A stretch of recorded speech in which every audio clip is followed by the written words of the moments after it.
Good evening, council. How many are we expecting? Hey, Mr. Posey, can we redo that? Okay, Let's get it, is it recording? okay. Oh, it is recording? That takes a minute. Okay, I just didn't. All right, okay, thanks, never sir. mind. Just want to make sure it was budget hearing number 2. Okay, so we're good on recording? All right. Thank you, buddy.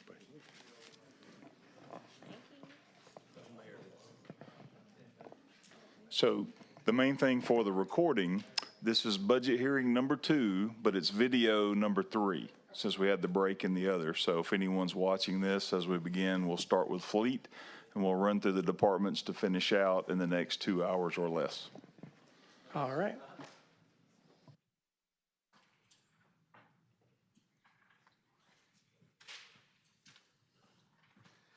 Okay, I'll try to be pretty quick about this.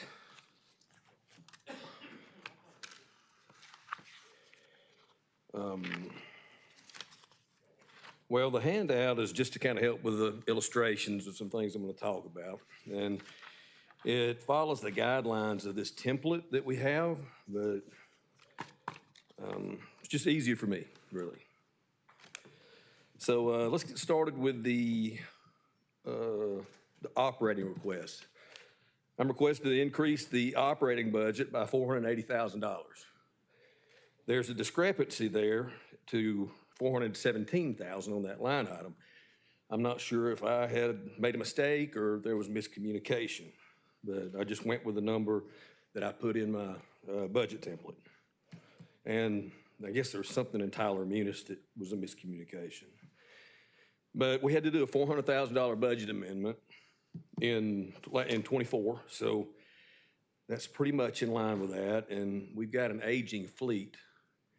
At about a third of our public safety vehicles are approaching 150,000 miles, and that typically dictates and indicates a increase of maintenance costs. So, but we're working on getting that taken care of. Any questions? Okay, overtime request, I'm requesting $10,000 increase for just any unknowns. I ran into some unknowns from last year that ended up having an individual that went on workman's comp, and we had to compensate that, and we were cutting it a little bit too close. So that's what that increase is about.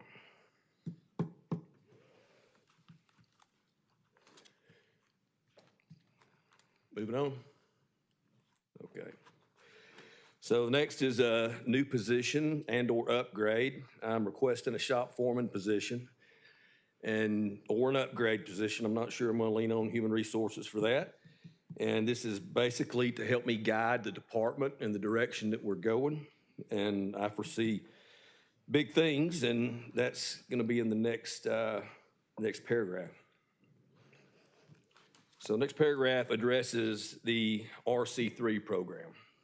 So I've been in meetings with Dr. Smith, the executive director out there, and I see where we can fit in as a city and serve the community by representing and sponsoring 2 students.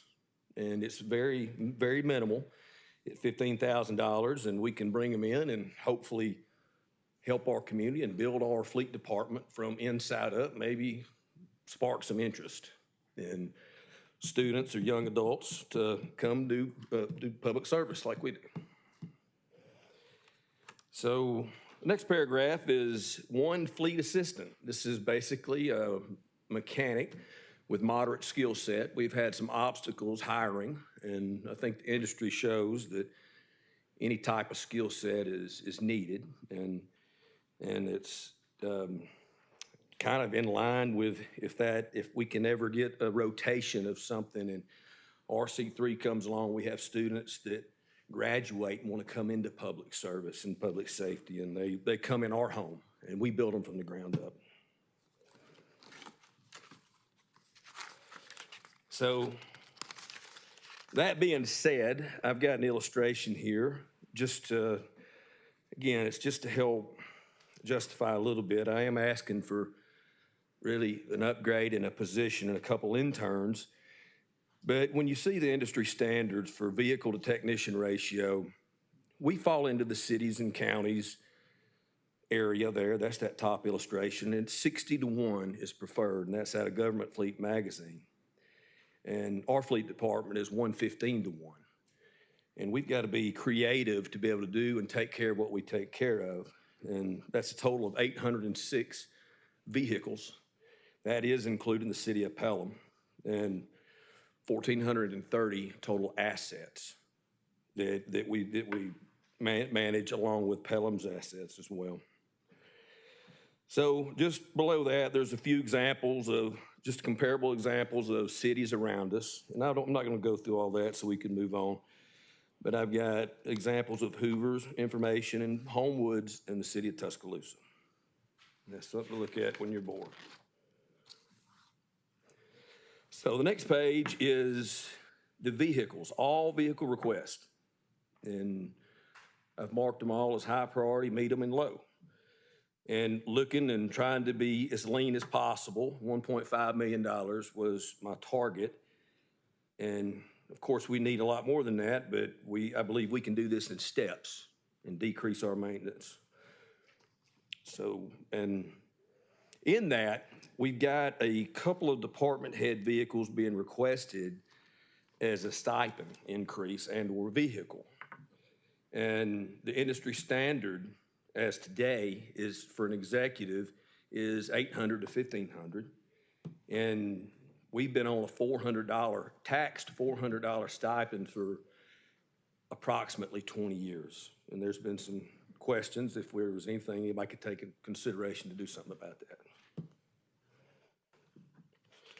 That's in this list. Next page is the equipment request. And Mr. Moore, I Yes, do ma'am. have a quick question on that. I just want to understand. So right now, department heads either have a vehicle or they take the stipend. Is that Yes, how it ma'am. works? And the stipend has been the same for the last 20 years. It's the $400 per month. Is that right? Correct. Okay. And then, so what you're suggesting here is either that the stipend needs to be increased or we need to purchase additional vehicles to cover those who are currently taking the stipend? For consistency across the board, from what I'm understanding from department heads, is they either want to see an increase in stipend or a signed vehicle Okay. that's compatible to what other people are getting. Okay. That's helpful. Thank you. ma'am. I'm sorry, I didn't mean, I was moving on too fast. Hey, Dustin. Sorry. And what was the stipend that you recommend? Industry standards, $800 to $1,500 for executive employees. So $800 is the bare minimum? That's correct. All right. That's in research. Did I move on too fast, or are we good for equipment? Okay. Confused though on the $45,000 number. One department head vehicle or stipend increase. So a stipend increase of $400 would only be $5,000 a year. Right. So that 45,000 number represents what? A potential vehicle purchase. So if we did a stipend increase, you're talking about a much smaller number, Correct. which would lower your 1.5 million. Correct. Well, it's actually not figured into the 1.5. It's not, okay.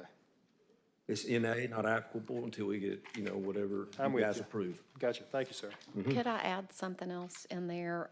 When the city purchases a vehicle, then there's also the cost of maintenance and gasoline and insurance. That would be on top of that 45,000 cost to the city. So when you're comparing, the difference between a stipend versus a purchase of a vehicle, it's really much more cost to the city to have a vehicle. Does that help? Is there a number that you recommend? I think what we had discussed internally was possibly an increase to $600 a month, to go from 400 to 600. Of course, I don't want to be recommending something less for department heads, of which I'm one who receives a stipend. So I probably should recuse myself from that suggestion. Well, the initial discussions, we haven't dove into that because we need to look at it, but I think you have 13 positions that receive a stipend, or is that right? So The amount is kind of insignificant for what we're doing. We want to study it. The point becomes 400 has been that way for a significant number of years, and it deserves studying to figure out what is fair in the marketplace. But it does affect the number of vehicles requested by the departments for their own transportation around town and to meetings, et cetera. So we're trying to figure out what that is, but we've not had time to study it yet to give you a recommendation. How much time would you need? Before the budget gets proposed. Okay.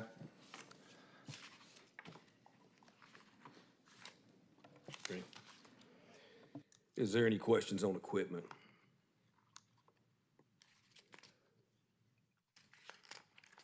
All right, moving forward, that's pretty much the end of it, but the following are illustrations and renderings from automotive training facility that's currently under construction at the RC3 program. And that's, Dr. Smith sent me these, and, seeing the construction and putting eyes on these renderings, it makes a whole nother, shows me a whole nother world, and it's top notch.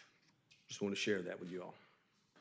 Well, kudos, you reaching out to Dr. Smith and RC3. I think that's a great alliance. I know that the council and the city definitely have a love for Hoover City Schools. And if there's some way we can do things internally to create and recruit our own workforce, I think that's a fantastic job that you've done, Dustin. So thank you. Thank you. One note on this list, when we started the list, when we had the department meetings with Dustin and all the other departments, if you notice, the fire truck and the transport unit are not on this. And that goes back to when you heard fire, we're talking about using like revenue funds for like expenses. So that's part of where we pulled that off, and that helped have the 1.5 million be more specific to other citywide vehicle needs. So he pulled that off. That took off, what was that total? 1.6 million? That's right. Just with those two apparatus. So that's why they're not on this list. So keep in mind, there is a fire truck and an ambulance out there, but they would be funded through the transport fees if y'all agree to do that.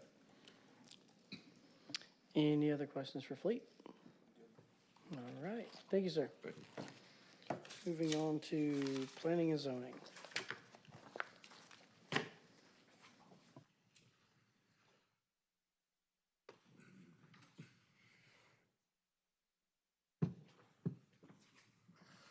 Good evening. Wanted to run with you guys through the fiscal 25 Planning and Zoning Department budget requests. We do have a few increases that we are requesting across operation, capital, and personnel. So I'll go through those rather quickly. Following along with your summary, the first in operating, we are requesting $20,000 in addition to where we were last year.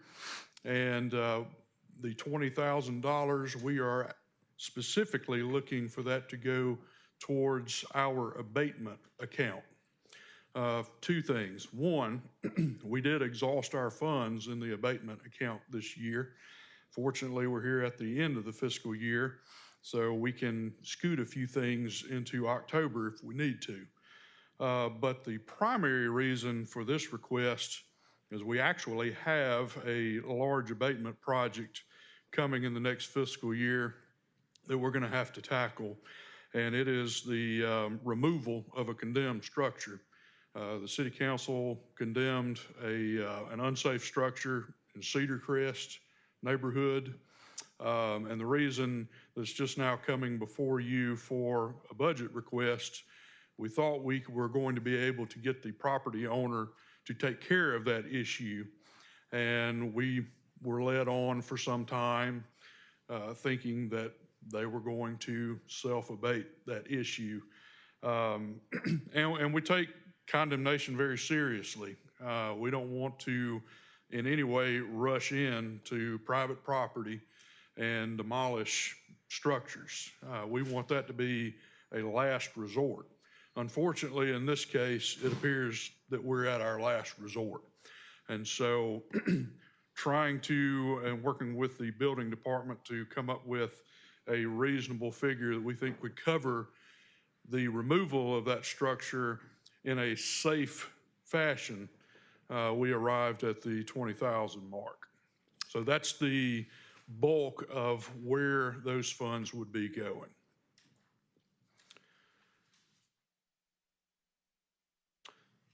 All right. No questions. We'll move to the personnel. And this is certainly the largest area that we have for requested increases. We are requesting 2 new positions. First and foremost, we have the position of GIS manager. Now, the city maintains a wide array of data and information in our GIS system. So every time that we have a new subdivision, a new commercial development, a new building, what have you, those layers, that information needs to be included in the GIS system and managed and maintained. At present, we have 1 person on staff outside of the public safety apparatus that works on and maintains our GIS system and all the data management that comes with that. That particular employee is very hardworking, and he does an excellent job keeping the GIS program afloat. But that is my synopsis of where our GIS program is. It's afloat. You know, it certainly is not being utilized to the highest degree to provide the residents, the citizens of Hoover, as well as other city departments with the kinds of with resources and analytics that it could. So if we are to, first of all, ensure going forward that that system is managed properly, the data is maintained in a most effective manner, and we want to increase the amount of productivity that we get out of our GIS tools, then we are in dire need of some additional hands on deck. This particular person would manage the GIS system, not only how it's maintained, but how it is further utilized to assist residents as well as other city departments. The other position request is that of zoning administrator. So there are a lot of functions within the city, namely in the development side, where zoning touches a lot of different things. So every permit that we issue for new construction, whether it's a new commercial building, subdivision, a house, pool, fence, you name it, zoning plays a part of that because, as you guys know, zoning informs the spatial development of each individual property, setbacks, height, bulk of buildings, you name it. Also, with every business license that we issue in the city, you are dealing with a new use in the community, and that new use is governed by the zoning ordinance. Zoning ordinance is there to ensure the proper placement of uses across the city, to ensure that you do not get a use that is noxious to a certain locale. As of right now, we have those functions that are largely being carried out by business licensing and also the building department's plans examiners. Now, of course, the planning and zoning department is a resource should anybody have questions, but what we're finding is the questions, the volume is definitely on the uptick. We have excellent folks in our business license apparatus as well as the building department, our plans examiners, and they try their level best to give the best possible service and to ensure that all of the regulations that the city has adopted are enforced properly. Where this particular individual would come in is that they would have expertise in the zoning area and be able to put eyes on all of those different permit types that I mentioned.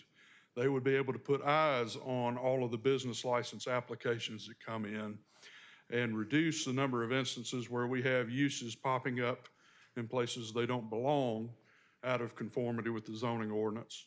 And we have buildings and structures that meet all of the setback requirements and the other requirements of the zoning ordinance.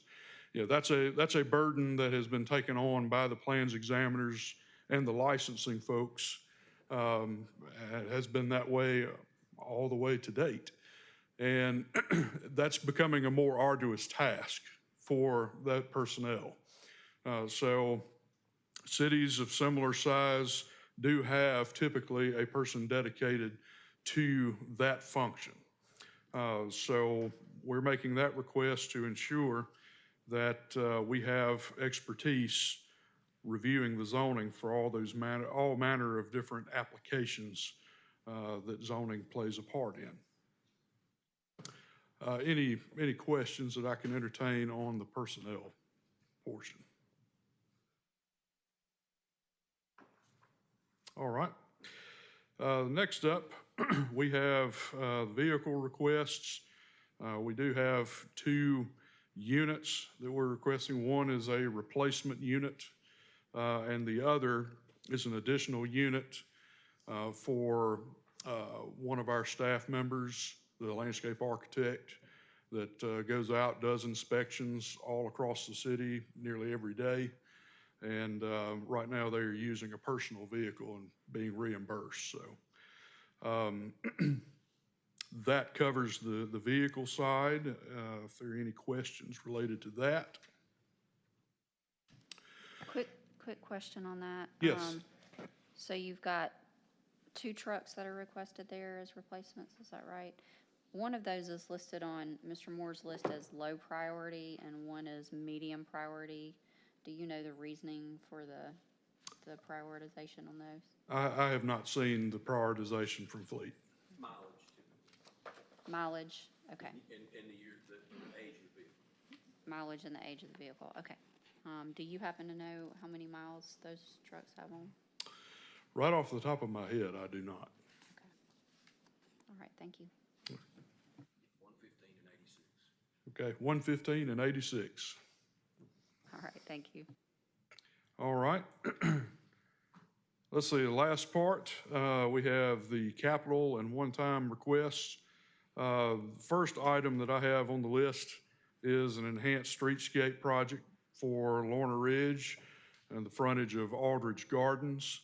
I know that this has been something discussed a number of years about needing to improve or wanting to improve Lorna Road and make it more not only aesthetically pleasing, but more pleasing for those residents and visitors that enjoy that stretch of roadway. This is meant to piggyback on a project that was funded by the Jefferson County Community Service Fund, where they did some landscape enhancements at Aldridge Gardens. This would take that stretch of roadway and provide for some landscape enhancements there as well. There should be an illustration, a plan for that included in your packet, as well as the fee schedule that we had, or rather the cost schedule. The next item that we have is really important, and it is an extension of the River Chase trailhead as part of the Cahaba River Greenway network. This is a 2/3 of a mile stretch of new trail that would extend off the existing half-mile loop at the River Chase trailhead. I know that I thoroughly enjoy, as well as all of those out with me, that particular loop. And it's a great asset, great resource. But the city actually owns considerable acreage adjacent to that tract of land around the backside of Arbor Hills. So there's actually 2/3 of a mile of frontage on the Cahaba that is currently not used. And so this project would include new trail, and there are 2 locations we identified where we would have to bridge smaller tributaries. That's the bulk of the cost that's associated with bridging those 2. But an additional 2/3 of a mile of trail 1.5 miles of trail experience. All right, and then finally, we have a request for matching funds for an Apple study of trails in the River Chase area, the River Chase Health and Wellness District. The requested funds are total $12,000. We would seek out $48,000 in matching funds through the Regional Planning Commission to study the feasibility of a segment of the Cahaba River Greenway Trail through the Office Park sector of River Chase. I will note that both of those projects related to trails do support implementation of the comprehensive plan as well as the Park and Recreation Master Plan we adopted. Any questions? Any questions from Ms. Martin? All right, thank you, sir. Thank you. Next up, risk management.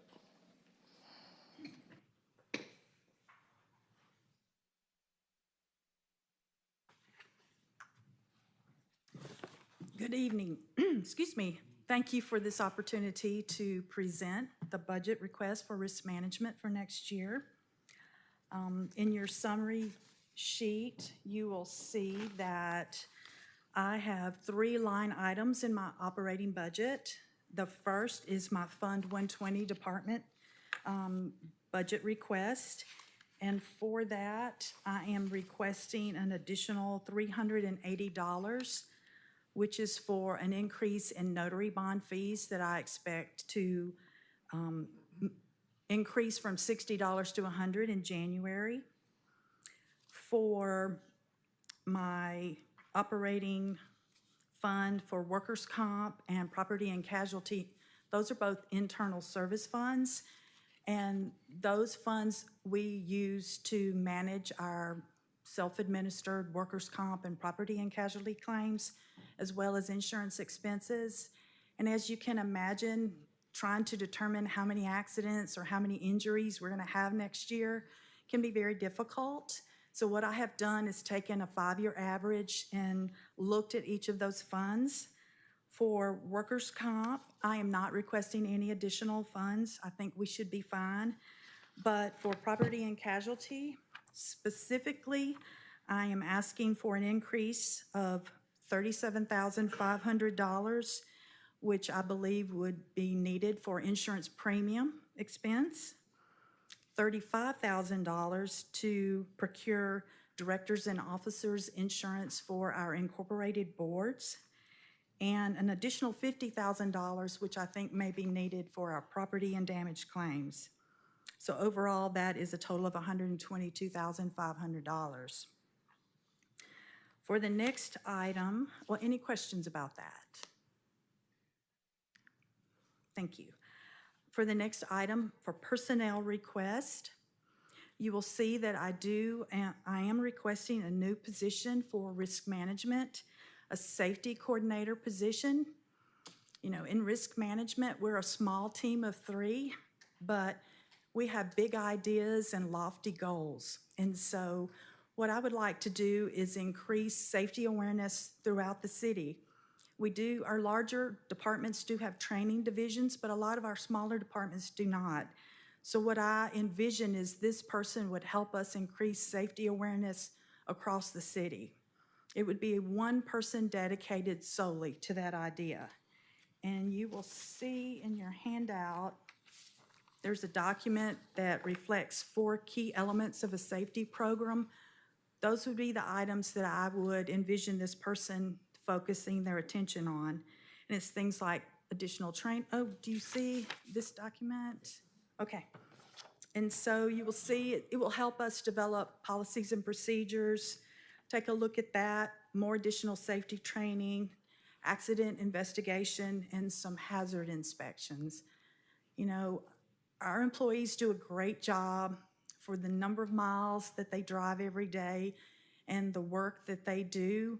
So this would just be to enhance them. This person would work with departments to help decide areas that they may have some need with, and they would be a recommending person, And I also expect this person to be a seasoned safety professional with maybe some OSHA experience coming in and helping us true up everything.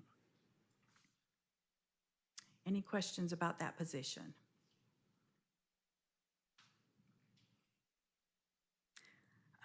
The next item I have is for technology request. Currently, our risk management software that we use every day, we've had since 2003. It is a good program, but we learned this year that they have filed Chapter 11. So we are taking a look at some alternative software programs that might be beneficial and help us. I've got a budget of $50,000. We're still in the exploratory phase, but that's an educated guess of what I think it might be to move toward new software. And our current contract does expire in May of next year. And finally, under capital and one-time request, I am asking for an additional $4,620. This is to renew the public official bond that protects each of you as members of the E911 Communications District. That actually expires in November this year. And so I'm asking for the funds to renew that bond. Any questions on these items?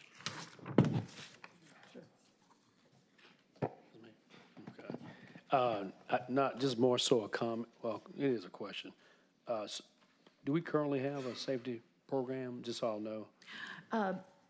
I think some departments have that. We don't have a But not safety globally, department. Not globally, okay. That's all right. We do not have a I safety would department. say, council, generally, first-time organizations that start a program and have a safety coordinator, they do have a reduction in costs as it relates to injuries in the workplace and things of that nature, insurance premiums.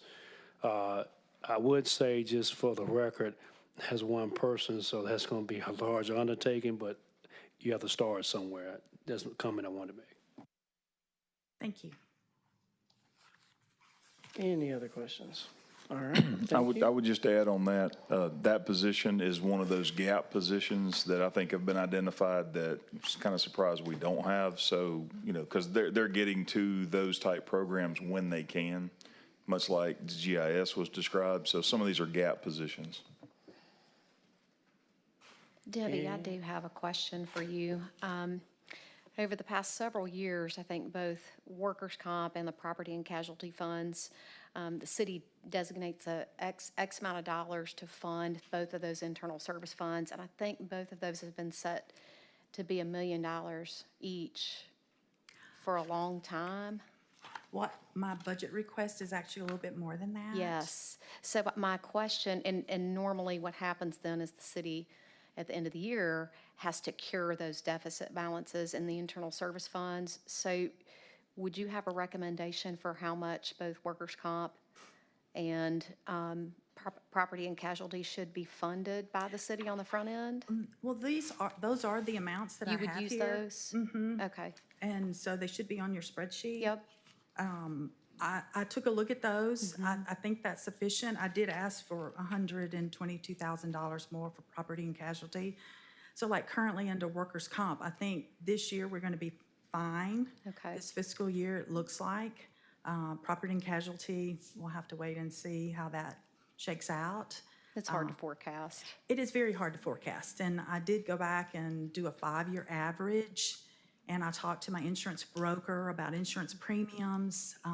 So I can talk to you later about how I derived that number, but I did do the best that I can to try to guesstimate that. I'm sure, I think that would be something that we'd like to include in our transfers that were as part of the mayor's budget. Thank you. Any other questions before we move on to the mayor? All right, thank you. Thanks.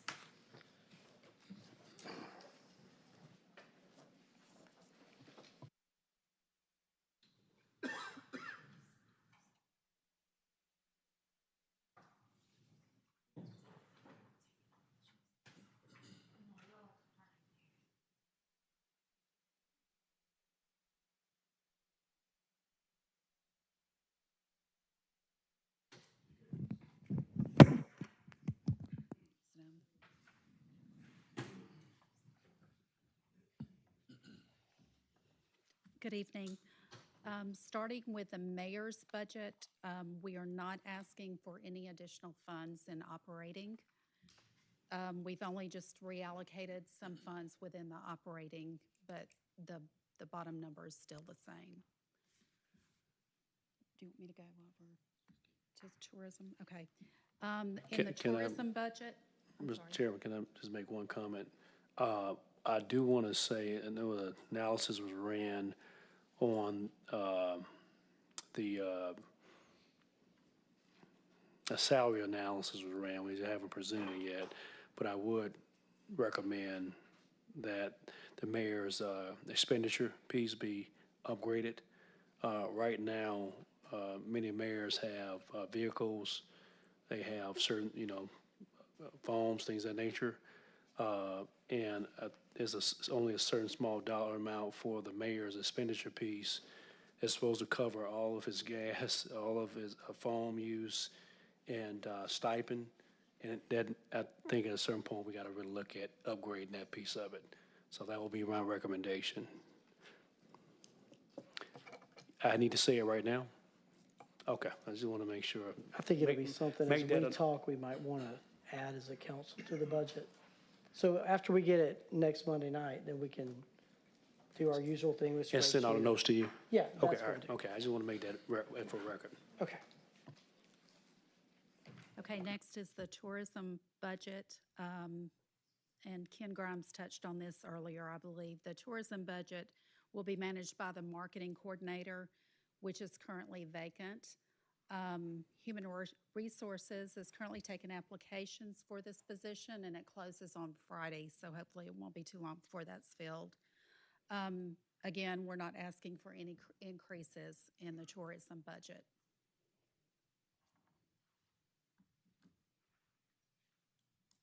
Y'all have any questions? Any questions? I do. I know that 3 years ago, the mayor's office had created Office of Tourism and Hospitality. Tinette Lynch ran that. And I know we had put money in the budget year after year after year with the goal of having a board of directors, creating a website, advertising and promoting Hoover. I'd like to understand why scale down from tourism director to marketing director, and what's the difference and what they do.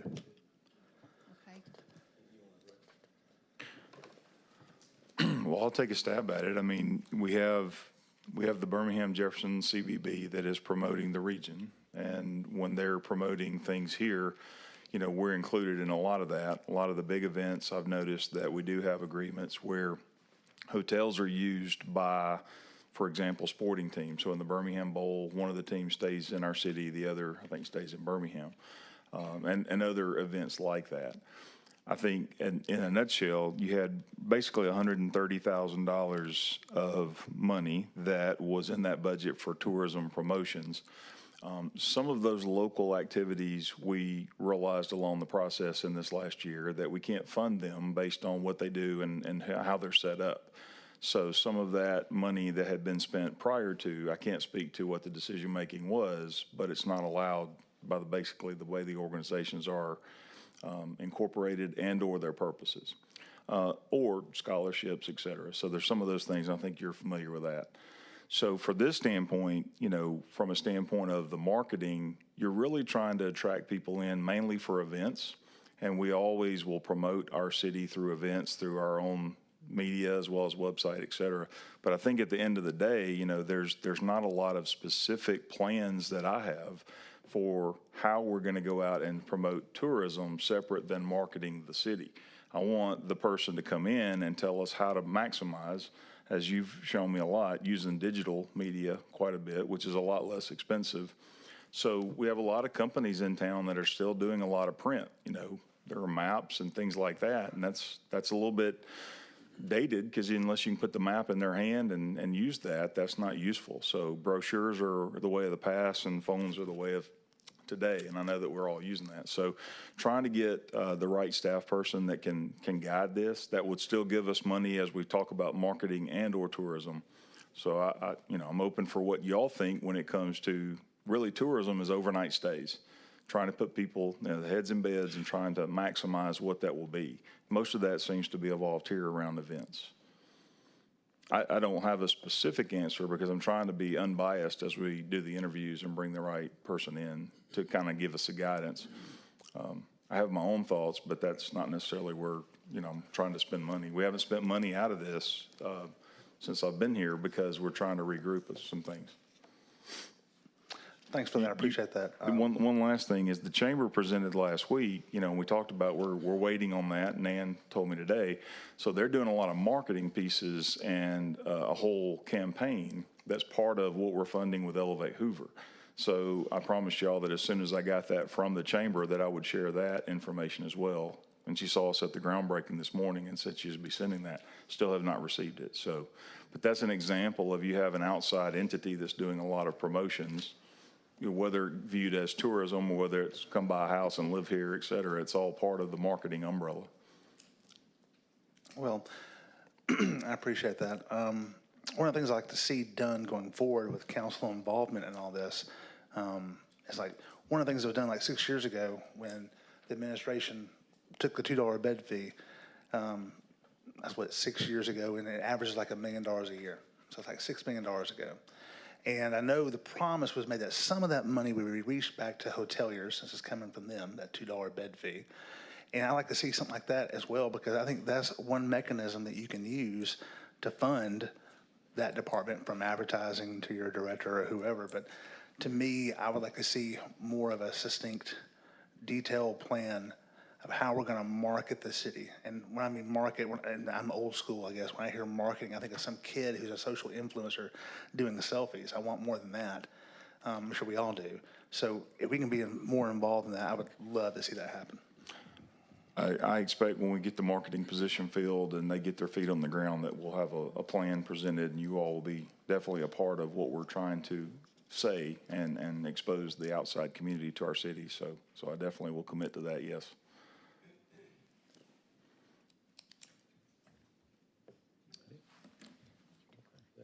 All right, thank you. Sorry, Mayor. No, that's good, thank you. So you have, before you should have a binder. And, we've been working very hard towards building a performing arts center. We made a couple of runs at it. We got so close that we actually went and borrowed money to finish the interior of a building. That was kind of our plan. And it's become apparent to me that the thing that has prevented us more than anything from building a performing arts center is that we've not been in control of our own destiny.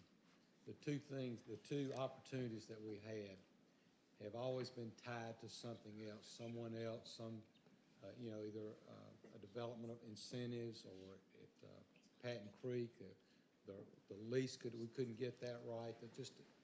We were always kind of under somebody's thumb, so to speak. So, in my opinion, it's time for us to step out on our own, identify a parcel of land, and go after our performing arts center that we all want to have. Now, the beauty of it is that we have already done all the preliminary work, and we spent, a considerable amount of money with live design, and we've had, as you'll see in your report here, your study, we've got a study there, very in-depth study about what the size needs to be, what types of shows we could attract, the audiences that we could attract, down to even the size of it and the cost of it. We've got all of that information. We've had even had town hall meetings where our citizens were able to come in and tell us what they had on their mind and the things that were important to them. So working with Live Design, I've asked them to develop a contract, and for us to engage a contract with them to design our Performing Arts Center. That's about a $3 million fee that they would charge. That would be all-inclusive for start to finish. That would address a $40 million budget for Performing Arts Center. all-inclusive. That would include the land, the development of the land, the building, all the fees, everything that goes along with it. That fee is included in their fee. Now, the thing about designing a performing arts center, if we start today, it'd be probably 12 to 15 months before they even have something in front of us. So I would love for us to engage them and let's start that process. And running parallel to that process, also develop an RFP. There are a number of sites that we've identified, but I've also had a number of individuals that have brought sites to us that they would like to entertain building the Performing Arts Center there as well. So my idea is for us to develop this RFP and with the intention of having these folks bring to us a parcel of land that would include what it costs to have it pad ready. Basically, let's go out and build it right now. What's that going to cost? Where is it? And it will have some specifics in that RFP that will be important to us. Location, obviously, the parking, making sure that it can accommodate parking, making sure that it is in an area that we've all kind of talked about that's walkable and you can get to restaurants, those types of things that are really important to us. So running concurrent with the design and drawing, the architectural renderings, and just putting that whole package together, that would run concurrently. So we went out and borrowed $17 million, and so this would not affect our budget that we're trying to fund all of these other things that we're talking about. We could draw that directly out of the $17 million. And so it's interesting that we've got everything really in place. We just need the land, the design, and the will to pay for it and operate it. So this is, I believe this is our next step. And there should be a good bit of information in there to help you decide on that. That's it. Any questions? All right, thank you. Good. Police is up next, but I don't see the chief. Is he out in the hallway?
Sure. Make sure we send the mic over to.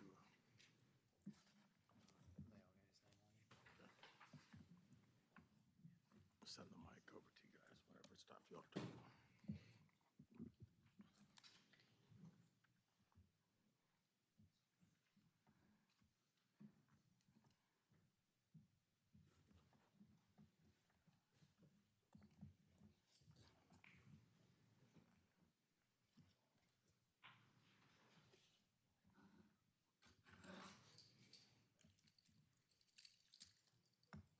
Everybody ready? Okay. Council President Lyda, members of the City Council, I want to say we appreciate the opportunity to discuss our fiscal year 25 budget request with you this evening.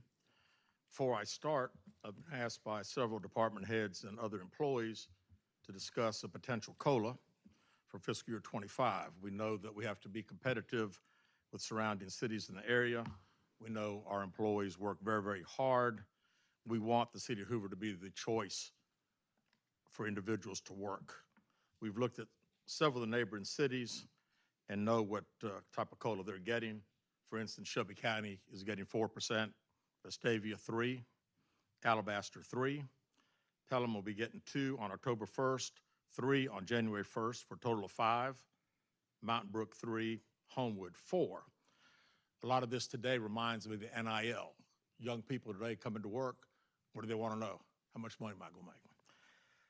We know prices are higher. We all go to the grocery store. I hope that we can all agree that maybe a sweet spot would be about 3%. I think everybody would be excited about that, and we hope that we can get support from the council. Last year, we asked the council to approve some new technology items, and you did. The technology enhanced our capabilities to do what we do on a daily basis, and some will eventually become game changers for us. This year, we're asking for personnel. We're asking for additional 5 police officers. Technology certainly helps us find the bad guys, but technology does not put the handcuffs on them. People do. If you'll look at number 1, right after number 1, the tab 1, you'll see that we're the 6th largest city, obviously in the state of Alabama, Huntsville being 1. If you look at being the 6th largest city, we are ranked 21st out of 25 for police officers per 1,000. If you'll see at Homewood ranks 5th, Pelham 6th, Vestavia 8th, Alabaster 17, we're 21 with 2.04 officers per 1,000 residents. If we added 5 police officers, we'll go from 21st to number 19 at a 2.1. The average among the 25 largest cities is 2.58. I'd like to discuss a little bit about our crime statistics from last year. 2023 was a historic year for us. We saw a 16-year low in several categories, key categories. Robberies, the lowest number of robberies we've had in 16 years. City our size, 9 robberies in 12 months. Phenomenal. In the previous 16 years, we averaged 42 robberies per year. So they were down, for the average, 78.5%. Burglaries, lowest number, 17 years. 99 burglaries in the city last year. Even lower than the 114 we had during the pandemic year of 2020. We averaged 291 burglaries per year from 2007 to 22. So our burglaries compared to the 16-year average, down 66%. Car break-ins, or UBEVs as we call them, down, historic low, 17 years. We had 317, average is 409, 16-year average down 22.5%. We did not have a non-traffic related homicide in 23 for the first time since 2011. We have averaged 2.7 homicides per year from 2007 to 2022. In the past 17 years, we've had 44 homicides. So far in 24, we're on pace to even break the numbers in burglaries and car break-ins that we had last year. We've also not recorded a traffic-related homicide this year. I really don't want to say this, but it's been 704 days since we've had one. Violent crimes and homicides in particular continue to occur in high numbers in several cities around the metro area. In 23, Birmingham recorded a 91-year high in the number of homicides. This city, and so far in 24, 15% ahead of last year. They're sitting at 109 as of this morning. In all of Jefferson County, it's been 140 homicides this year. Policing in our area is becoming more and more dangerous and challenging due to the escalated violence, the type of weapons and Glock switches that we are encountering ourselves by criminals. I'd also like to say, let's pray for the victims in Georgia. Today we had a 14-year-old kid that killed 4 classmates and shot another 9. And, you know, something that unfortunately we see much too often. I would like for Chief McDuffie to take a couple of minutes and talk about some of the individuals since January 1st that we've encountered. Chief? Thank you. As Chief said, we've seen a rapid increase in crime, violent crime in the surrounding agencies. And we all know that criminals don't limit their movements or activities to city limits or jurisdictional boundaries. Our officers are having frequent and recurring contact and interactions with the most dangerous and violent suspects in the metro area. I have a stack here of 9 media releases from AL.com and other media outlets of arrest and indictments for violent homicides in the surrounding jurisdictions from just the last 6 months. The suspects in all of these murders have had contact with our patrol officers and detectives on multiple occasions prior to committing these murders. In the interest of time, I'd like to read just a few of them to you, just the highlights. Some of these you'll immediately recognize as being recent high-profile murders in the metro area. First, from the Birmingham PD press release on March 19th of 2024, headline, "Arrest Made in the Byron McNeil Homicide Investigation."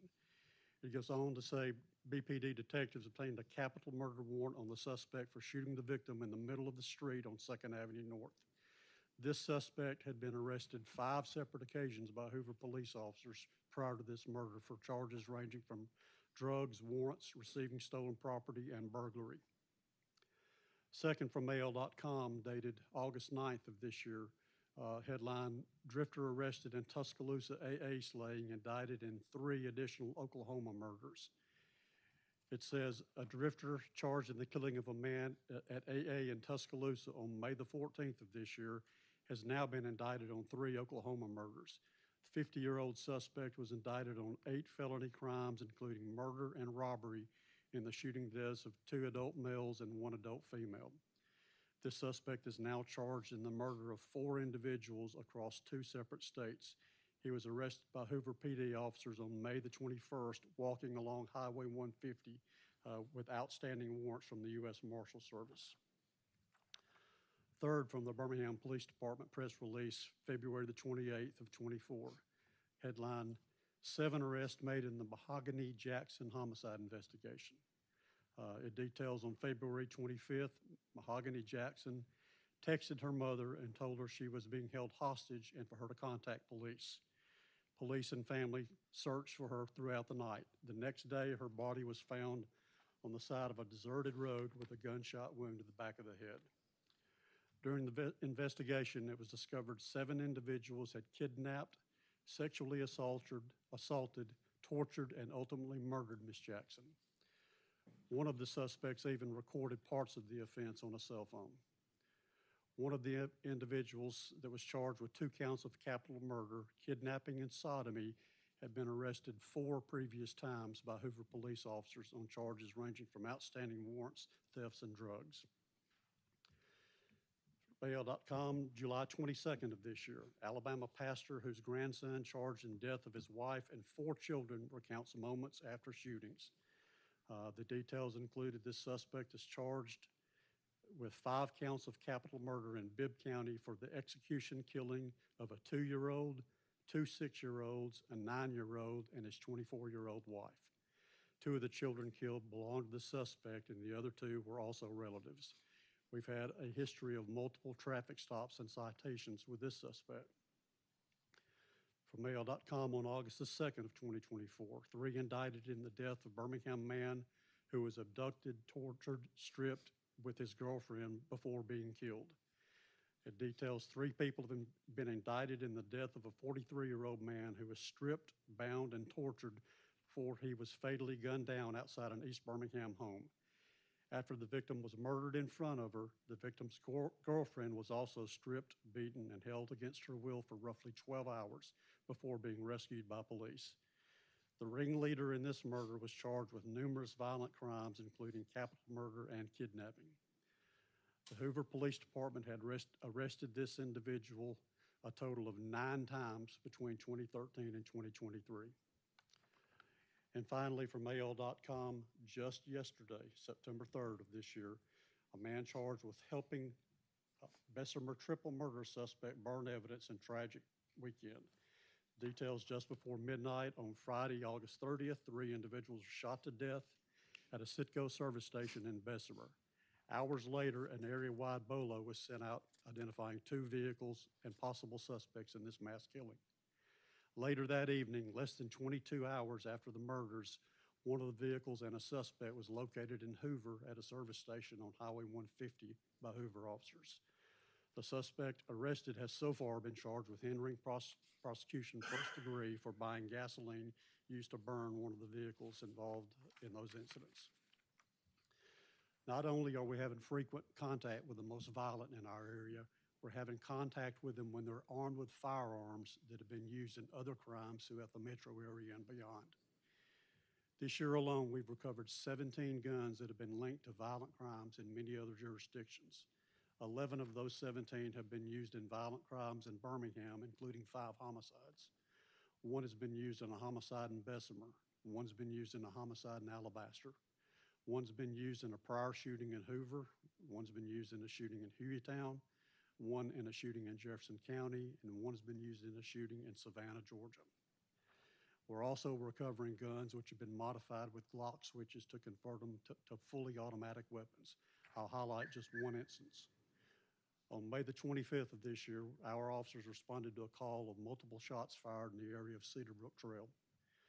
Though responding officers did not locate any evidence that rounds had been actually fired, they did locate a vehicle that was occupied by 3 males who were in possession of 4 firearms, 2 of which had been converted to fully automatic with lock switches. The 4 firearms were loaded with a total of 55 9mm rounds, 49 40 caliber rounds, and 50 rifle rounds. One of the subjects from that car just 20 days later was himself the victim of a homicide in Birmingham, where over 50 shots were fired on a heavily traveled roadway. 2 additional persons were also struck by the gunfire in that incident. I'll conclude by saying I've been policing in the metro area between here and Birmingham for nearly 35 years, and it's always been a dangerous occupation. The surge in the last few years in the level of violence, the number of firearms being carried, and most importantly, the increased lethality of the firearms being carried has really increased the danger and threat to all our officers exponentially. The advancements in tools and technologies have certainly helped keep us safe and help keep us with the upper hand. But without having the boots on the ground to use those tools effectively and efficiently, the best computer or laptop computer or camera in the world is not much more than an expensive paperweight. I thank you for your time. Thank you. Well, as you can see, we fortunately are doing a great job of getting some of those people off the street. You know, the Glock switches brings back times when you hear about these Glock switches and you see a lot of times in the metro area where a shooting's taking place and there's like 50 rounds or 60 rounds, and that's the Glock switch. And as he said, on some of those, that vehicle that we stopped that had two of the guns were modified, they've got drums attached to these things that anywhere sometimes could be 25, 30, 50, 60 rounds. So when they start shooting a fully automatic, it doesn't take a long time, a few seconds to run off 30, 40 rounds. And it's happened in our city, but again, our people are working very, very hard and diligent to keep us safe. And again, we are still a safe city, thank goodness. As we said, we want to hire 5 additional. One of those additional will be a new lieutenant. Right now, our day shift lieutenant also acts as a traffic lieutenant and also special events. With everything that's taking place today, especially with our traffic, with our special events, we've got special events every week of the year, obviously. We want to just have a standalone lieutenant for day shift and have a standalone lieutenant for traffic. And that traffic will take the related duties also from the special events. 3 new police officers. We just need to increase that number. In my 5-year plan a few years ago, I said I'd like to be at 200. It gives us the opportunity when we have things that are taking place that we can put a 2-man car out We can put guys occasionally that we still do, occasionally if we're having something take place. We'll put guys in unmarked cars at night, and it gives us just a better opportunity to do things. We unfortunately, people take vacations. We've got FMLA, just different things come up. So even though we've got 189 sworn police officers, it's seldom that we're 100% done. So again, having the 3 additional ones. The other officer I would like to do is to give up 2 part-time SROs for another full-time. If we get the additional full-time SRO, he would go to Shades Crest Elementary School, and that would put us full-timers in everywhere. Obviously, we've got three SROs in each of our high schools, and then 1 at every other school. So 5, again, some of our folks, even sitting with me, wanted us to come in and ask for more. I think if we can get 5 this year, we'll be back probably next year, but if we get 5 this year, we'll be well satisfied. If you know me, I've got a passion for the job that we do. In January, I'll start my 20th year as a police chief for Hoover. I've been able to assemble a team with the same passion that I have. We've all been in this business for a long time, and the only thing that I think is constant is change, and we have to adapt to it. I'm asking for upgrades for my assistant chief, 3 captains, and the executive officer that carry the ball for me to the men and women of the Hoover Police Department. I hope you've seen by the information I detailed earlier, we score a lot of touchdowns.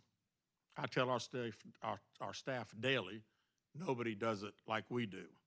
And I don't settle for mediocrity. I demand excellence in everything that we do. Probably not the easiest guy to work with sometimes. Don't ask them, please. I appreciate the job that they do. These 5 officers have a heck of a lot of experience. The 5 guys that I'm talking about have 144 years of police experience. We can't afford for key members of our department to decide to leave or retire at the same time. I think we've seen in other city departments what happens when key people retire or take jobs elsewhere. I think that you've got in front of you, it's kind of a pay scale and pay grade. Shows Mountain Brook, Birmingham, Hoover, Vestavia, Jefferson County, Trussville, Homewood, and Shelby County, the salaries of captains with the incentives. All of the captains and assistant chief that work have college degrees, which gives you in Hoover $1,000. The most you can make in Hoover is $6,000, and the $6,000 would be to have a doctorate, which none of them have. Of the 5, 1 has a master's degree. So when it shows Hoover at 153, 347, it's really 148, 347 because they don't have all the incentives. If any of our guys, everybody but 1, including myself, we've all graduate of the FBI National Academy with an associate degree and then another 2 years for your bachelor's degree. It's 5, and then FBI Academy would be 15%. So you see Mountain Brook can make $165,000 a year, and our guys are down in the $148,000 range. And all I'm saying to you is these are the guys that do carry the ball for me every day. And again, I think you can look at our statistics to say we do a hell of a job, and I'm very proud of it. And I would like to see our folks compensated for the type of job that they do. I got a few more upgrades in here. My executive assistant, I'm asking for an upgrade for that supervisor position, or a title change to executive assistant. The position currently is a 10. I've asked it to go to it's currently a 9. I'd like it to go a 10. Ms. Calloway supervises 2 administrative assistants. She's got supervisory duties, yearly performance evals. The last 2 years working with us, she's grown in her position. She's contributed more, and the current title requires her specifically regarding project management. A specific example, she was instrumental with preparing myself when I was invited to Senator Tuberville's symposium in the nation's capital this past May. That visit and the relationship forward with the senators has yielded us hundreds of thousands of dollars so far in federal grants this year. Senator Britt just gave us a $350,000 grant for our body-worn cameras, which I'll discuss in a few more minutes.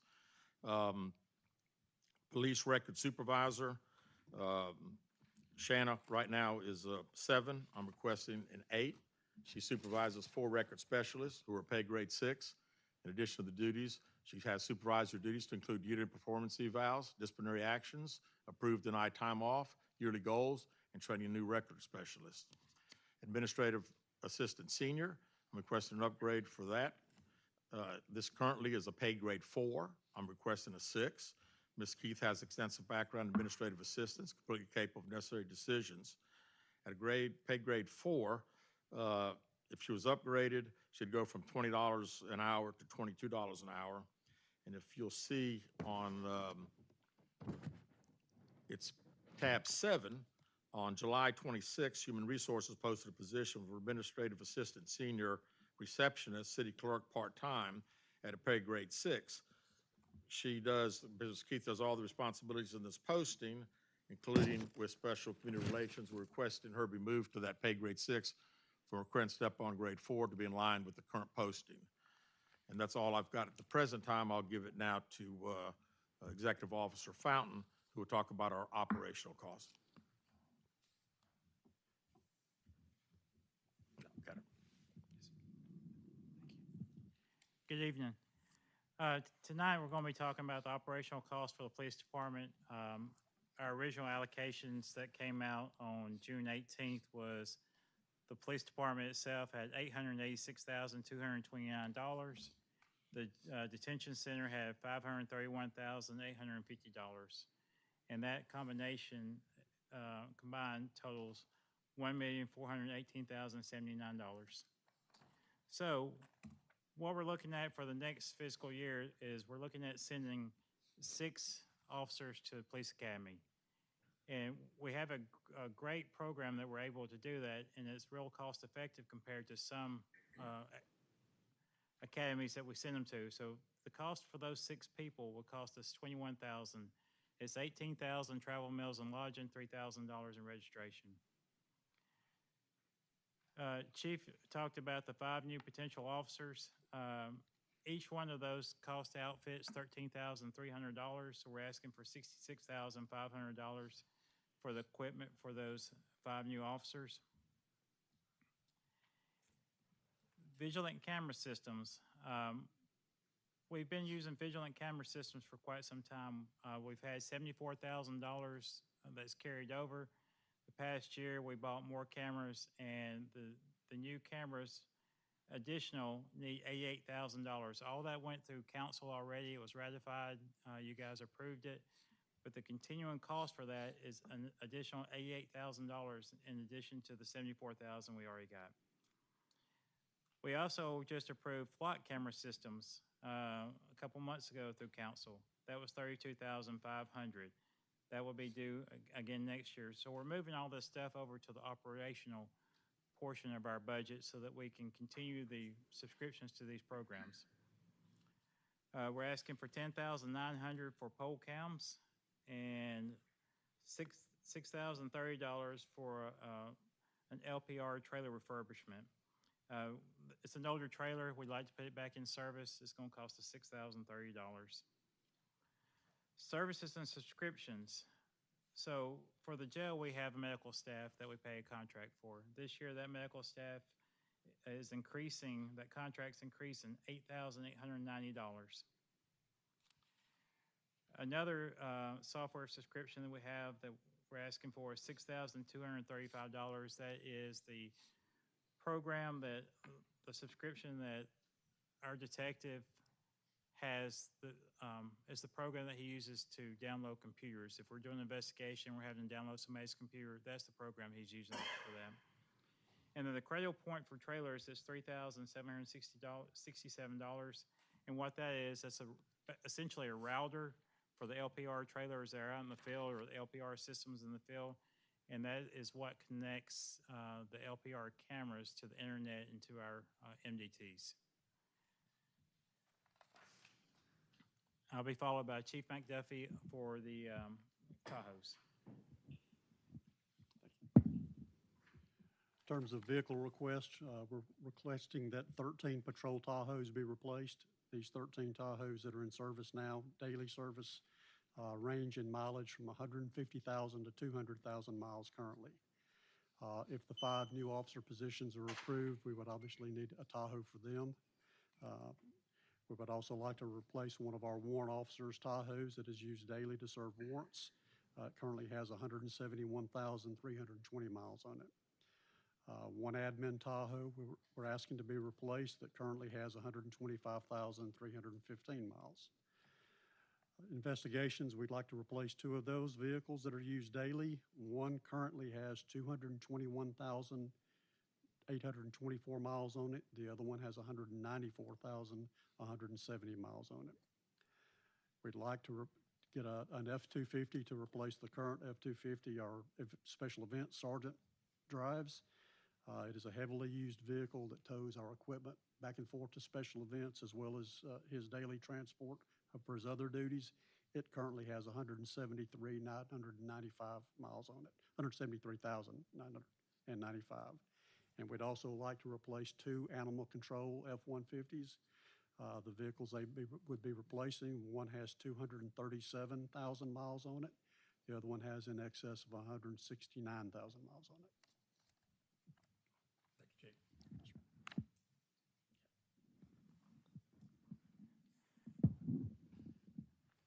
Okay, back to the new hires, the 5 potential officers. We're asking for $20,000 for their MDTs, for their computers. And talking about facility upgrades. So the jail needs $536,400 in jail upgrades. That includes the motorized doors. They need to be replaced. They're aging. It's over 20 years old. Sallyport door operator is $3,400. We're asking for $49,000 to pad some of the jail cells. And ceiling improvements is $30,000. That's to replace some of the drop ceilings just to make sure that people can't go from one cell to the other uninvited. And then $42,000 for prison sprinkler head covers so that the inmates cannot pop off the sprinkler heads. So we're asking for the city to pick up the tab for $536,000. In turn, we need a jail camera upgrade. And right now there are 78 cameras in there that need to be replaced at $3,500 each. Those are old analog cameras. We're changing them over to digital, and we're proposing to pay for those out of our inmate funds. So the next proposal is a total of $463,885.31. That includes the servers, the cameras, and what they call the switches for those cameras. And that amount of money will be coming out of our inmate funds. So if the city will pick up the jail doors, we'll pick up the cameras. And then lastly, this upcoming fiscal year, we paid $49,000 additionally out of inmate funds for the drone. FY26, that will be a $49,000 bill for the city if we continue that program. So I'll be followed by Chief. Thank you, Ken. I mentioned Senator Britt and the $350,000 grant that you gave us. If you look at tab 8, we've got the press release from her office. U.S. Senator Katie Britt secures funding for Hoover Police Department body-worn cameras. These cameras right now are on a 5-year contract. Contract is coming up here first of the year, and we have been the city's been putting money aside for those cameras for the past 4 years. Currently, we've got $350,000 in one account, $150,000 in another, and now we've been awarded $350,000, which is a total of roughly what, 750? Is that right? $850,000. The anticipated cost to put new cameras out there will be in the area of probably $700,000. So there'll be monies left over. And again, we really appreciate Senator Britt. Really, that's a phenomenal amount of money from her. Also been dealing with Senator Tuberville's staff and hoping to garnish some grants through him. I'm going to let XO Fountain just talk about the total operating budget here for just a second. We're down to 34 seconds. We're about completed, and we'll open it up for questions for you guys. Go ahead. Okay, I mentioned the total amounts for the jail and for the police department originally, the $1,418,079. it appears that we're asking for $222,825 additional dollars, but really and truly, that's money that we've already ratified through you guys with the Fusus camera system, the vigilant camera systems and stuff. So we've already been through the process to get it on the books. We're just moving it from the capital projects that I think that we purchased it originally over to an operating expense. So that's all we're trying to do. So really and truly, of that $222,825, the additional cost is roughly $18,435. That's for the Finder software, which is what we use for investigations. It's also for the QCHC healthcare for the jail and a couple other little expenses that you can see on the template. So we're really not asking for the $222,000. We've already been down that road. So, And I want to say too that some of the comments that Chief McDuffie made and some of the arrests that we've made on individuals dates back to when you guys gave us that technology last year. And when I say game changers, some of that stuff's going to be a game changer. We're really starting to utilize that stuff. And again, very, very proud of what our people do every day, 24 hours a day, 365. There is no off time. We certainly appreciate the council's support. I know you guys have supported us in the public safety world for police and fire, 911 since all of y'all have been in office, and we certainly appreciate it.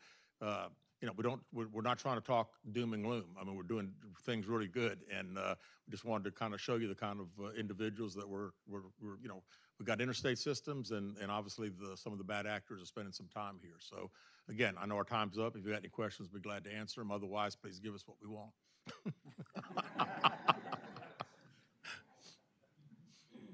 Any questions? Just a couple of statements in preparation for, so I won't take too much time. I know I'll be asking for. I do know that some past data I had, as with police, and I'll focus on police right now, including fire 911. 2019 and 2022 was an increase of 47 increase in resignation, 16 increase in retirement. A lot of it was due to the defund the police movement, also changes to pension.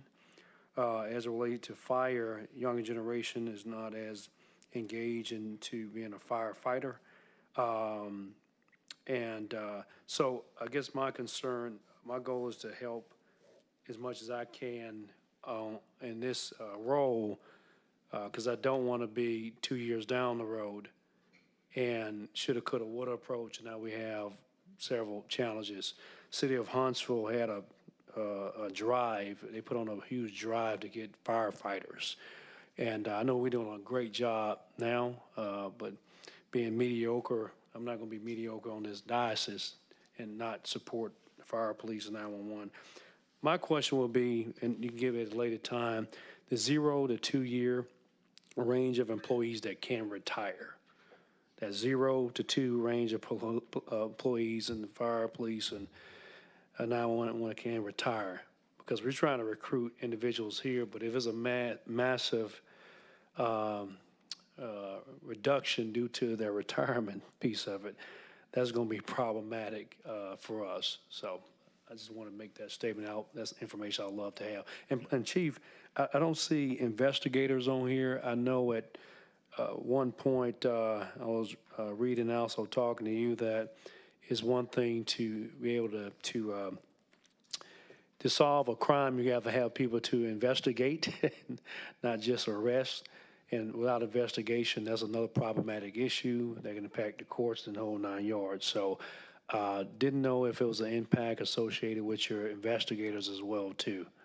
Well, we right now we think the patrol side is where we need the all right. boots on the ground right now, and our investigators do a heck of a job. I think you'll see it all the time on AL.com. Have a crime committed, we're getting warrants and we're putting people in jail. Thank you. Any other comments? All right, let's move on to 911. Okay, thank you very much.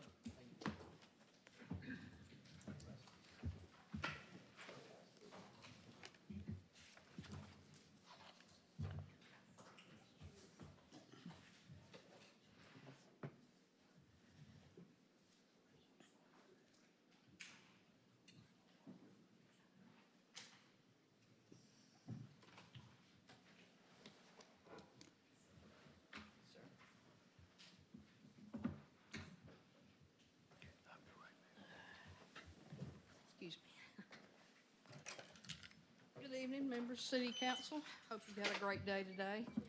Appreciate the opportunity to present the 2025 budget for the 911 department. But before we get into each line item, I know we have limited time. I'd like to just talk a moment about our department.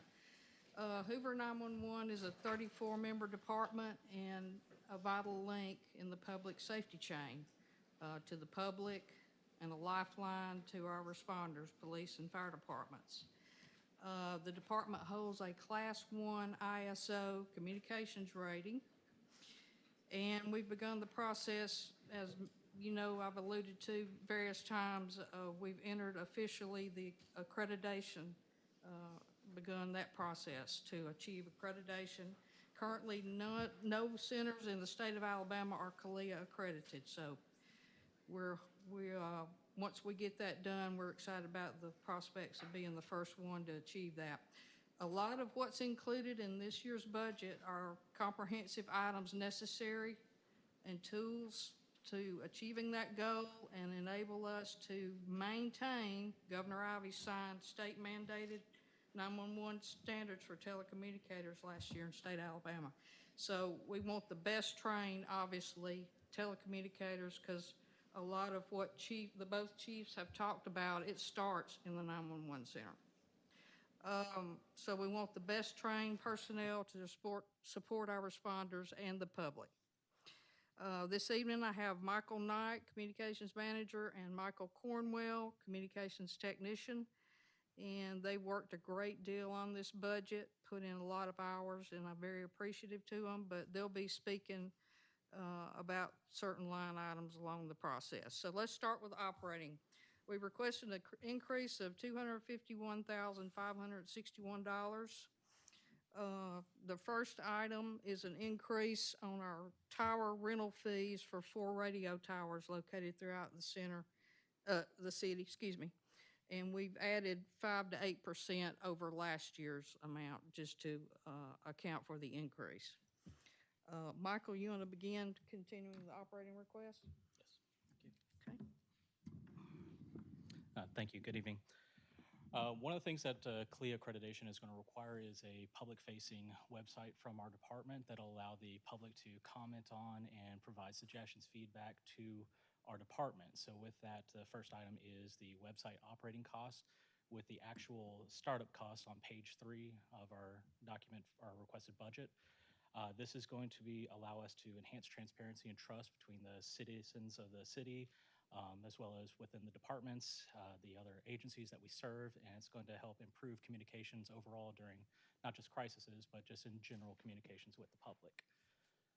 The operating cost side of this would be $900, and that $900 is approximately, if I recall correctly, that's going to be over the first year. The next thing is the APCO Illumination subscription. What this is it's continuing education for our telecommunicators. Part of CALIA and APCO, which we are heavily involved in, is we require a certain amount of continuing educations per year, which is a total of 24 continuing education hours per year. APCO Illumination subscription will provide them 12 of those continuing education hours, and that is for a 12-month subscription. That's going to provide them with the most up-to-date best practices, and it's going to align with CLIA's accreditation for standards that allow us to be more accurate in handling emergencies. The next thing that we're requesting is the Public Safety Telecommunicator Week Fund. What this is we're hoping to promote public interactions by engaging at Hoover events. This is going to be to help promote a professional environment, which of course CALIA and everybody requires. The focus is going to be on recognizing telecommunicators, raising awareness of their critical roles, fostering public support, and confidence in the department. With this, it's when we're going to be we're going to get brochures and various materials to help educate the public and to hopefully draw and retain new employees. The Continuing Education and CALIA Compliance Fund, this is going to allow us to bring in additional training for our department so we can stay ahead of industry trends and get best practices and outside perspective on what we need to do in the 911 industry to make us where we are competitive in being able to stay ahead of the game. Next item is talking about the continuing education, I'm sorry, it's talking about the CALIA accreditation fee. With us committing to CALIA, that is the annual fee that we will have to commit to. Next item is the travel and training expenses. This is for Michael Cornwell to be able to go to the APCO National Conference.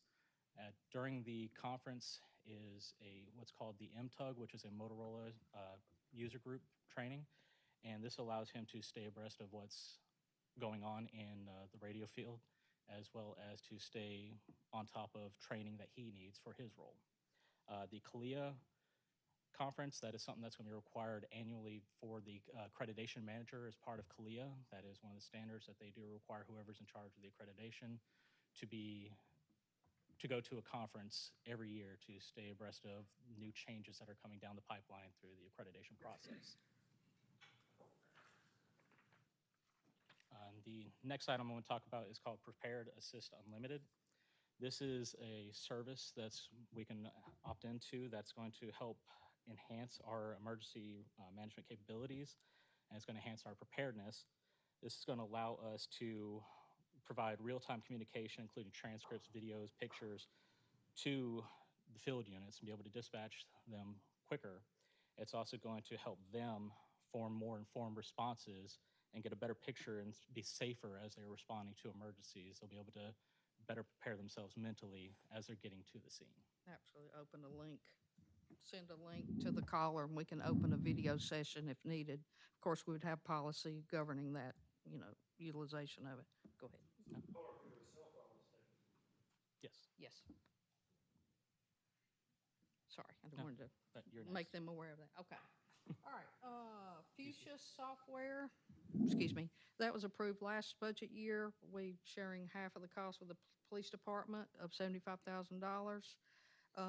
Personnel request, requested an assistant E911 director. I requested it last year as well. But this is to provide continued growth to the department's organizational structure, which we've been working on since we became our own separate department. It's a process, but continued growth for that, and assist the 911 director in operations and management, acting director in the absence of the director, and allow for succession planning. New vehicle requests, we have 2 requests to replace 2 existing vehicles, one assigned to the director, the other communications technicians due to mileage and wear and tear. No technology or building facility request. No new. Now we're going to move on to capital and one-time items. And keep in mind, we've requested $1,211,756.46, but almost half of which is for the replacement of public safety portable radios assigned to police and fire departments. So that's something we've got to do, but that's why that number became quite large. Michael Cornwell is going to speak further about that item, but let's see where we are. Hang on just a minute. Let's see. Console replacement, yeah. You want to go ahead and pick that up, Mike? You want that, or you want me to get it? Console furniture? No, about the Motorola console replacement. Oh, okay. Position 13, yeah. We are looking to, I believe, Linda, correct me if I'm wrong, we funded part of this in the past year, and we're looking for that second half of that. That's to add the 13th position to our training room so that we're able to have the position to do that. Right. Extra Cost at position that to do time training. last year, the quote we got was $75,000. Correct. And we funded half of that, $37,750. But as you know, these dollars now, I'm surmising that will not be adequate, but we're requesting that again. Let's see, the next item is the APCO Fire and Law Enforcement Communications courses. You want to speak to that? Kind of went out of order. Sorry about that, guys. All right, so the APCO Fire and Law Enforcement Communications, these are online courses that are going to help streamline the training for our new telecommunicators as well as our existing telecommunicators. It's going to help set the standards and guidelines by national standard or best practices for those 2 disciplines in dispatch. getting out the radios. Michael, explain that to them. All right, as Linda mentioned, a very large portion of our request this year is to replace the portable radio fleet for the police and fire department. We learned last year, unfortunately, that the manufacturer that supplies those for us has discontinued those radios and has obsoleted them to the extent we have tried to send some for repair, and they sent them back to us and said, we do not support this equipment any longer. Now, we've maintained the radios in a pretty good shape, and we don't have a whole lot of them dying off, but at some point that's going to come back to get us. So what we're proposing is to replace about 25% of that fleet a year. Moving forward, what we bring back in will support the remaining radios out there in the field.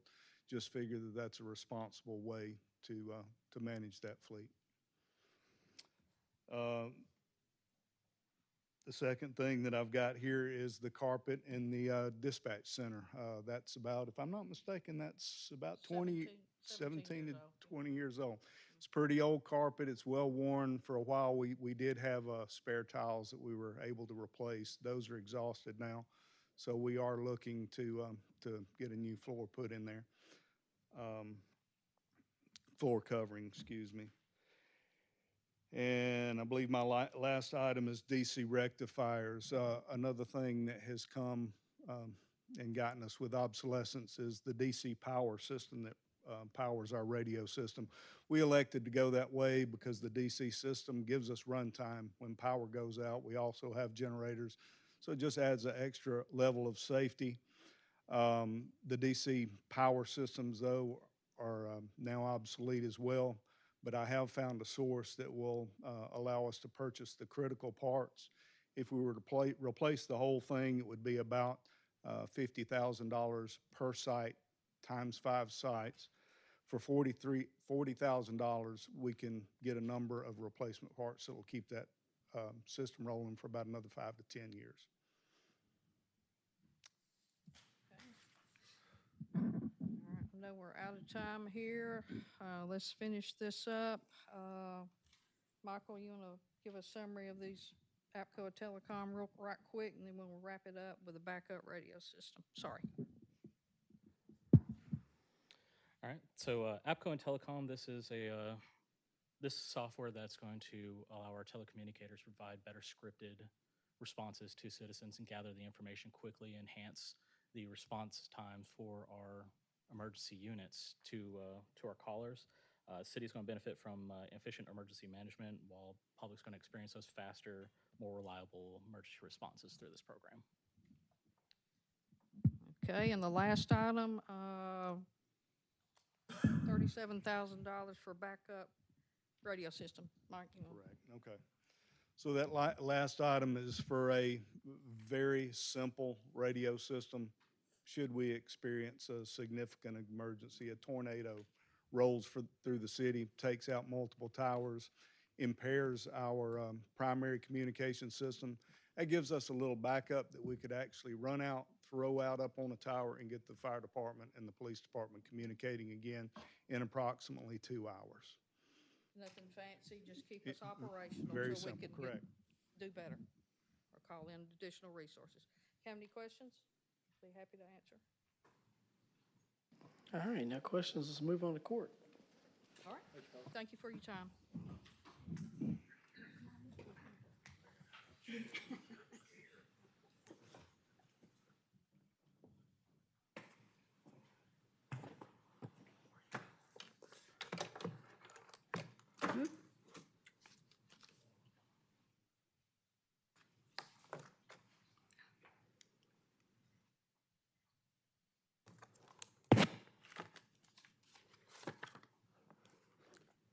Good evening.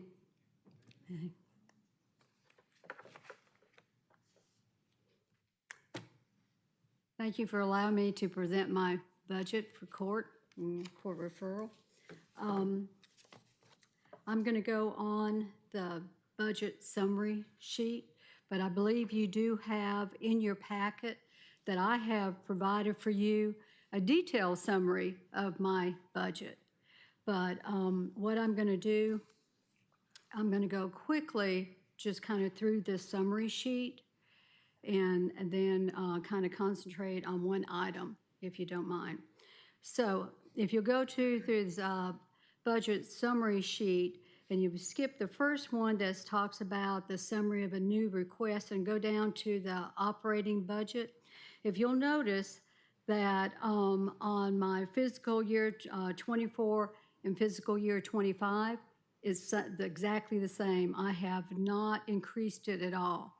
So basically, my operating budget stays the same. So you'll see that I have a lot of wants, but I'm just putting in exactly just what I need in my budget for fiscal year 25. So let's go down to the personnel request.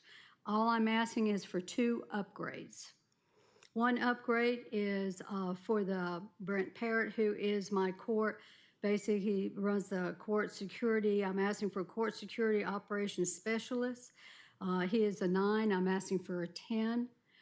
The laws have changed to where he works very closely with law enforcement. He is the liaison between the court and law enforcement.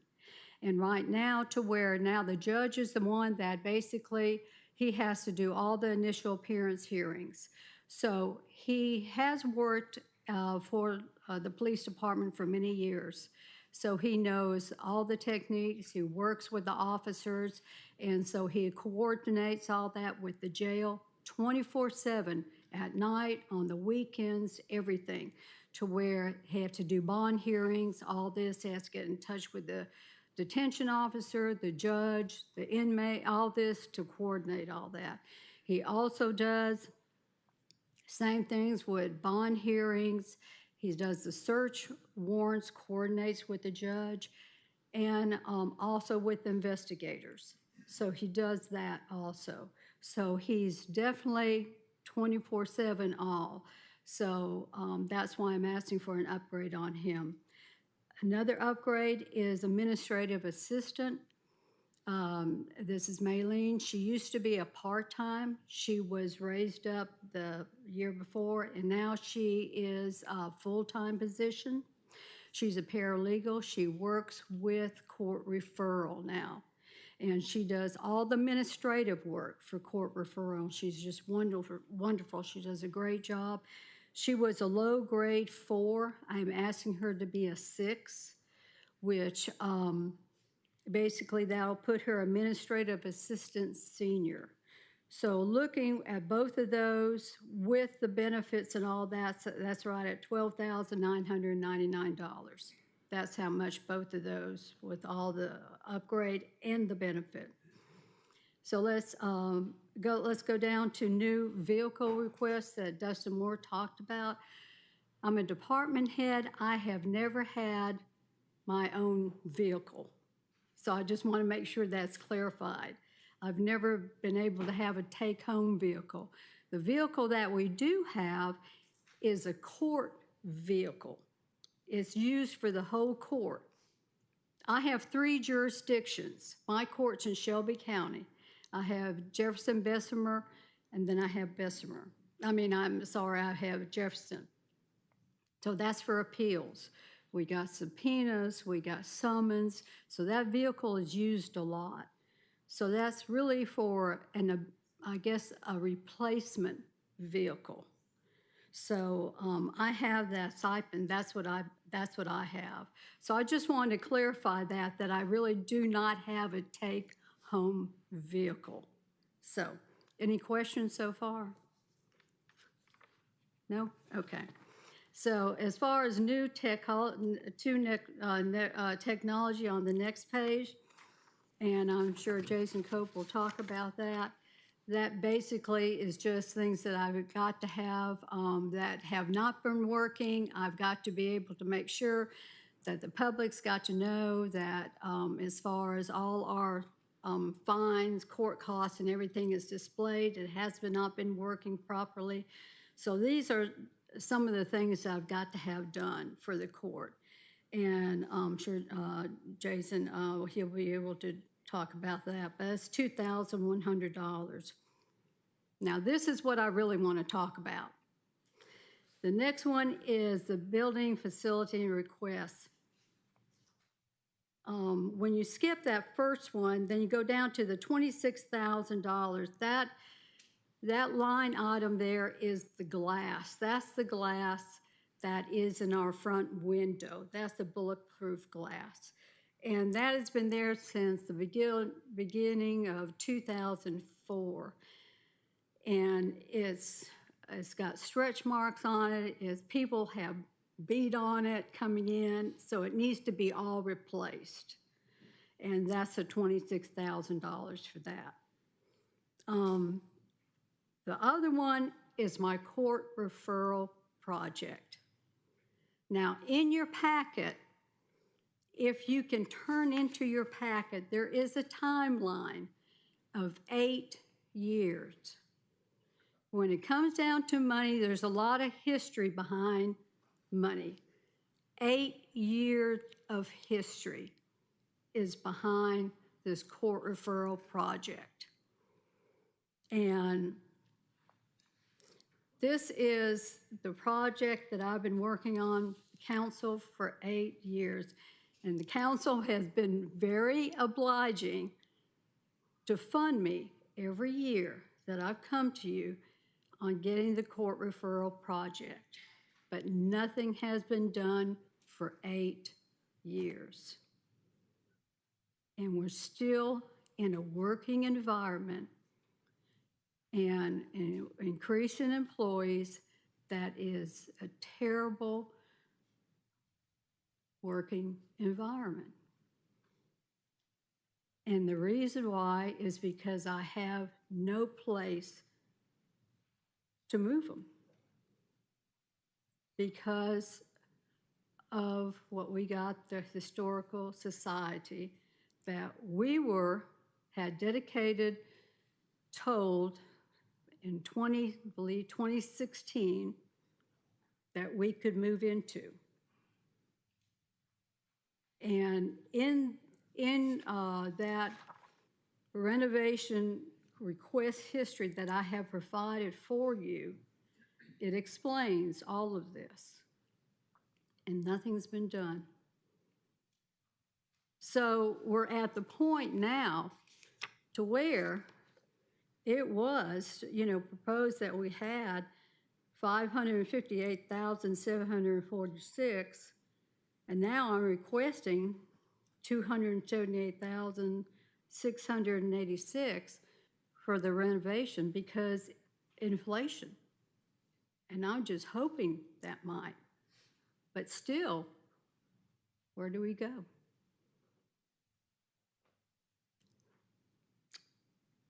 I don't know. I mean, it's awful over there. We have leaks all the time. We're dealing with people, and we're public safety. You've got to understand, we are part of public safety. And the chief did a fabulous presentation, but we deal with misdemeanors, and we get them. So when we get them, when we get these people, and we've got a court referral unit that is, we are looked up in such high standards. We have 281 municipal courts in the state of Alabama. And we're the only court that has a drug lab that has 11 units that we can test. Now, of course, we only test, because we're misdemeanor, marijuana, and alcohol. Huntsville has a lab, but they only test 6. Bessemer can only do dip test. Birmingham can only do dip test. And we're recognized through the state of being one of the models of the whole state of Alabama.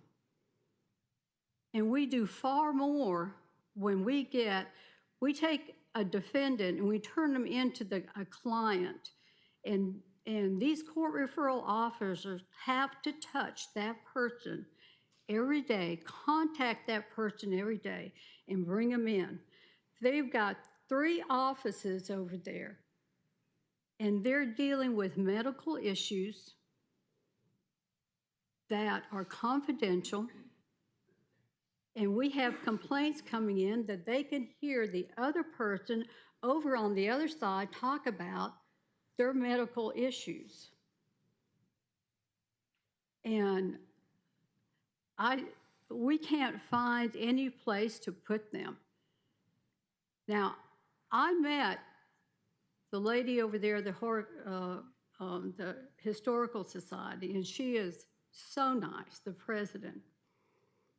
And so funny, I went over there to see them, and she says, and it's a storage area.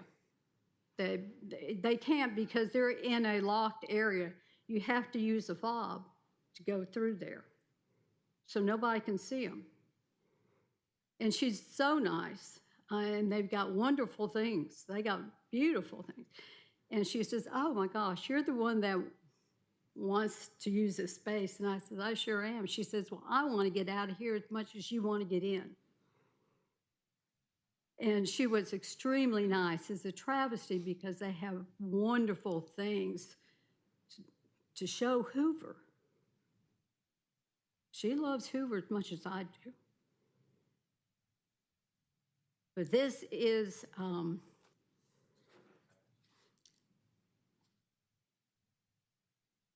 she's got a passion for what she does, and I got a passion for what they do over there.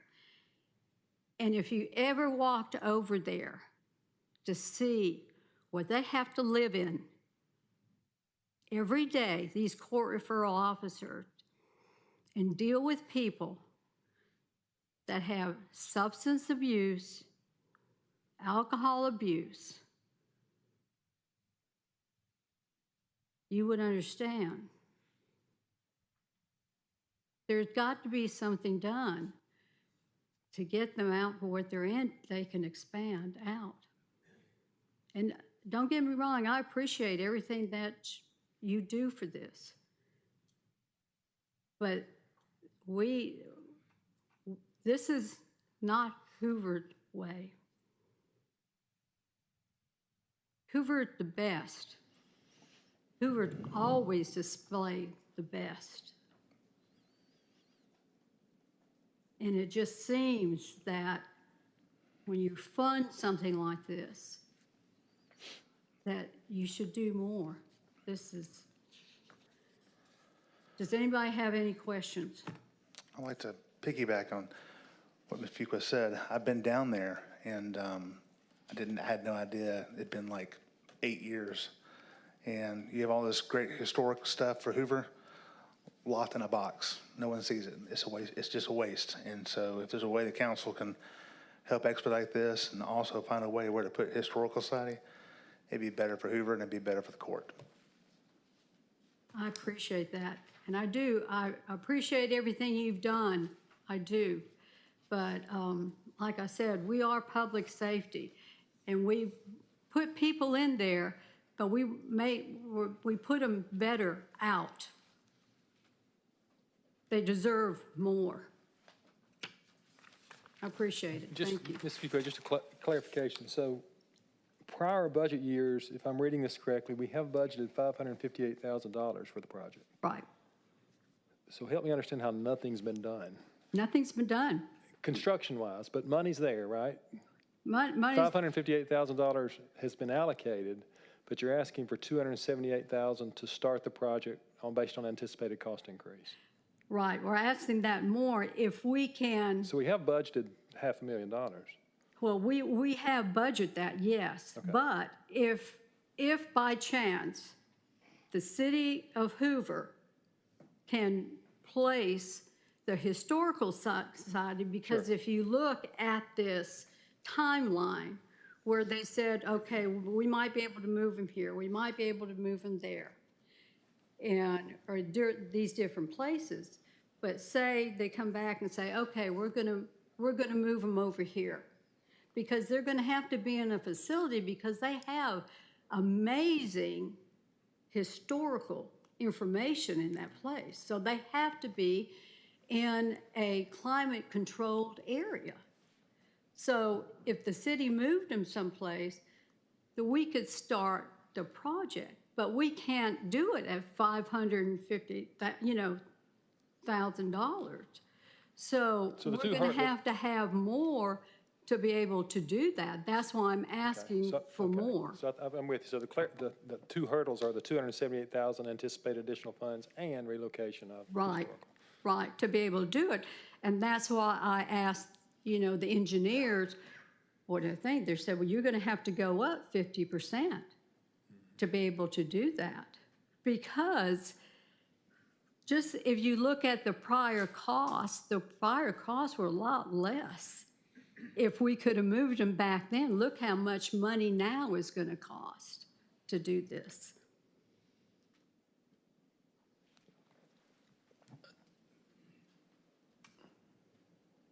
You hear your mic?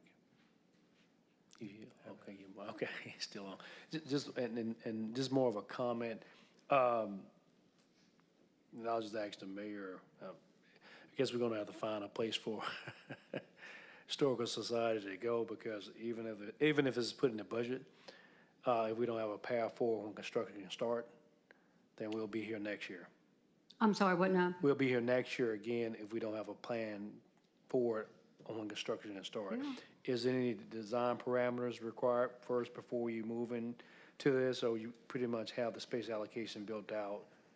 Or what? We've, as far as plans and Yeah, all y'all that, already we've- have architectural renderings and all that? we've got so you everything, just- everything's in this packet. I've already been through the architects, I've been through plans, So it is designed? Yes. We just need to Yes. place a bid out for construction? Yes, I've got to have, A I've spot, got some place to location. sit myself down in it.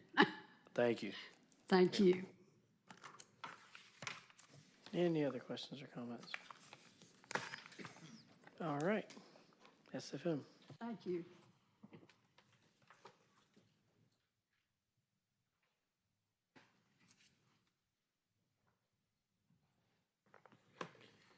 Good evening. I'd like to thank the council's time and support of the Hoover Met Complex. As we all know, sports facilities management's a little bit of a different animal. We're not a traditional department. We're revenue generating. But for our operating budget, just so everybody knows, we have no additional requests for funding or positions. We are anticipating and projecting our FY25 year to be similar to what we've achieved the last couple of years, and that's generating over $4 million and a net income to the city of excess of $1 million. So we all know that we've got the crown jewel for facilities, and that positions us to compete with anybody in the United States. We're generating $90 million of economic impact. We've met with the Hoover Met Complex Advisory Committee. We've really tried to focus on some strategic planning to make sure that we're having a long-term plan to keep our facilities state-of-the-art so that we can benefit, the residents can benefit from the usage of our facility, as well as continuing to generate economic impact.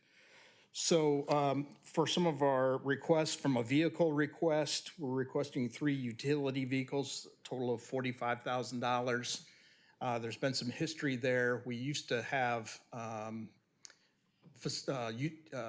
utility vehicles through the fleet program, but some of the prior SFM employees abused that and mismanaged it. And so for the last 2 or 3 fiscal years, we've been renting from Jerry Pate golf carts, and we've been spending over $20,000 a year on rentals. So from a fiscal management standpoint, I'm giving you my word that we will take great responsibility and great care of these vehicles. And so it'd be more prudent for us just to purchase those and maintain those than to continue to rent each year. And then we're continuing to get more and more requests for lacrosse and soccer, 7v7 and 9v9, which goes crossways on our lacrosse and soccer fields. We're putting down temporary paint. And so we're asking for a paint extractor in the tune of about $24,000. We've had to try to pressure wash that off, and that's not really been a very good solution. And so to protect the life of the turf, we would like to invest in this paint extractor. Carpet squares in the Finley Center. We have had the original carpet in there since the facility opened in 2017. This $77,600 represents about a fourth of the floor, 20,000 square feet. We're getting more and more non-sporting events in there. But as you can imagine, we're getting stains, tears, rips. And then with the SEC baseball tournament and some other events, we're being asked to carpet more than just the 83,000 square feet. We're carpeting the track, we're carpeting hallways, and so we just literally don't have enough inventory. So we're recommending that we purchase 20,000 square feet of carpet tiles. That will just give us the inventory to throw out the ones that are no longer usable, but still have enough to cover all of our events. And then the resurfacing of the wood floors and courts in the Finley Center, we've got $35,000 here. That's about a $70,000 project. We're asking $35,000 to be set aside. This is a project that we would ultimately like to do next year, but further conversation really needs to be had before we make this investment. As you know, the floor was replaced at the Finley Center and a permanent floor went in. The flooring company did not do a really good job with a substructure. So we are very limited with our weight capacity on there. And so I think the bigger conversation needs to be had at some point of how soon do we replace the floor as opposed to just resurfacing it. And so no sense spending $70,000 on resurfacing it if we ultimately decide in 3 or 4 years we're going to have to replace that. The conduit and electrical boxes behind home plate at our turf baseball fields and our ADA ramp at the Finley Center, those are being taken care of through existing operating funds that Parks and Rec had excess of, so those can be scratched. Regulation pitching mound, as you guys know, we have a ton of usage on our baseball fields, and so we, because of the turf, we do have temporary mounds. Last year, the integrity of the structure of one of our mounds went out on us, so we had to replace that last year. So we do possess 4 mounds for our 4 turf fields. We're asking for an investment of about $18,500 to have a backup system, just because it's being used so many times of the year. And then to go along with those mounds, the pitcher tends to dig at the rubber and also drag his foot, and so we're constantly putting in new turf strips to replace that so we don't have to replace the entire mound. So those Velcro strips come to about $10,000. Another request on here that's really, quite honestly, more of a want than a need, and in good conscience, I can't request that for this particular year, but we're looking at 30 fixed logo trash cans. As you know out there, we've got 150 acres, got trash cans out there, they blow around, those types of things, but I think what I'd like to do is better research that before we make an investment and really look to see what's the right number, what's the right product to put out there. So that would be something that I would not ask. And then the last request that we have from the Hoover Met Complex is at our baseball turf fields. We have a gravel lot back behind fields 4 and 5 that has some fence and some weeds growing. We'd like to asphalt that. We just spent last year $80,000 on a temporary fencing system. So we'd like to have a little bit more of a sophisticated structure to allow us to keep our materials and keep it neat and tidy and clean and whatnot. And then lastly, I know that some of my colleagues have already presented other items like Jason Franklin and Charles Yates, and so this may be duplicative, but I just want to reiterate, you know, we do have a piece missing that's very important to our residents out at our playground. That's about a $20,000 investment, but that is heavily used, and so I think that that would be wise. The outfield wall, plywood, and painting at the stadium is something that's desperately needed.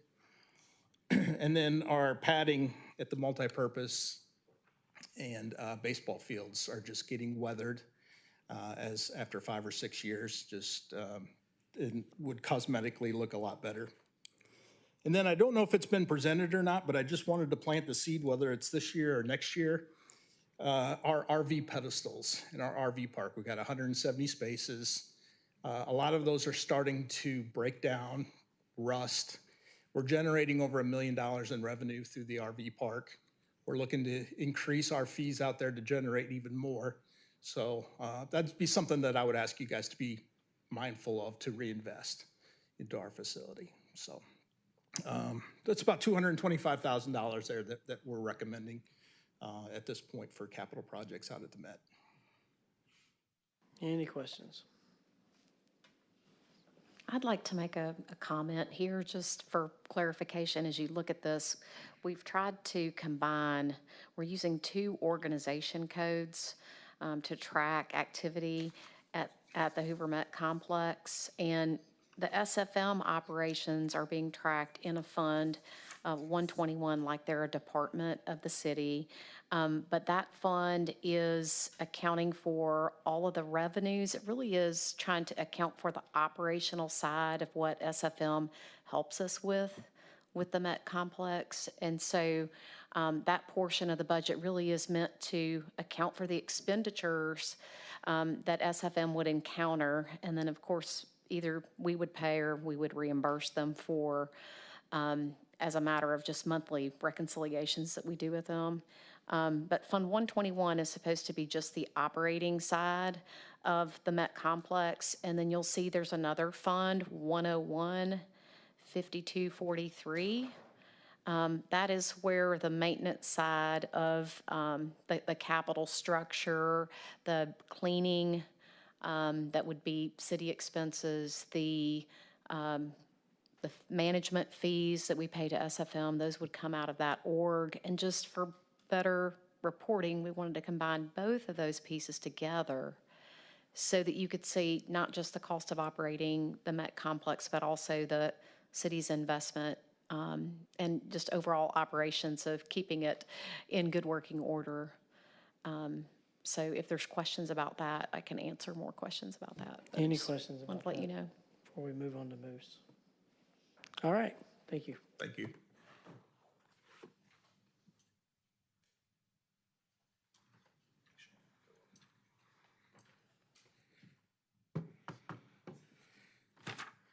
Evening, Mr. President, Council.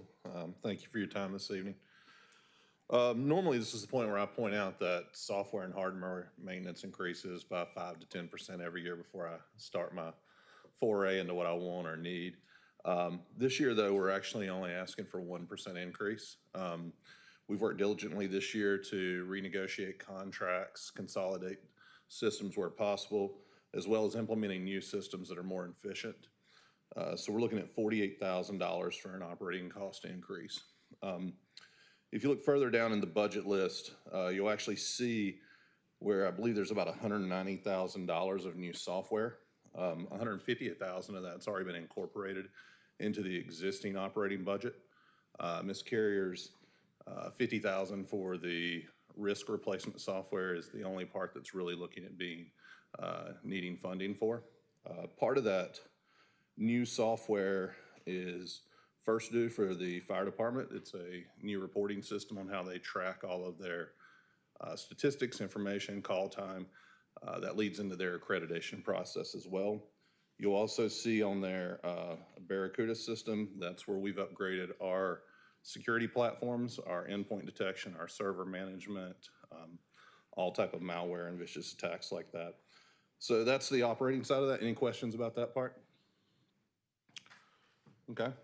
Capital is also less this year due to equipment not being available. The money you allocated last year, we literally just got $750,000 worth of equipment delivered this week from this past budget. So we'll be spending the next 6 to 9 months implementing that new system. The only 2 items on there are the police laptop replacements that we broke the cost up over 5 years. So I believe we're stepping into year 4 of that.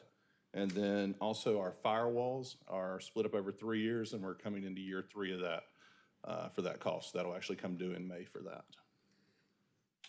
Any questions about that? Okay, we have no staffing request. The only other request on there is $45,000 for a vehicle. That would be for me. I currently receive a stipend. My team and myself were 24/7, so we respond after hours. We support public safety in the city, and we spend a lot of time visiting all the facilities that Hoover has to make sure the network and everything else is up and operating.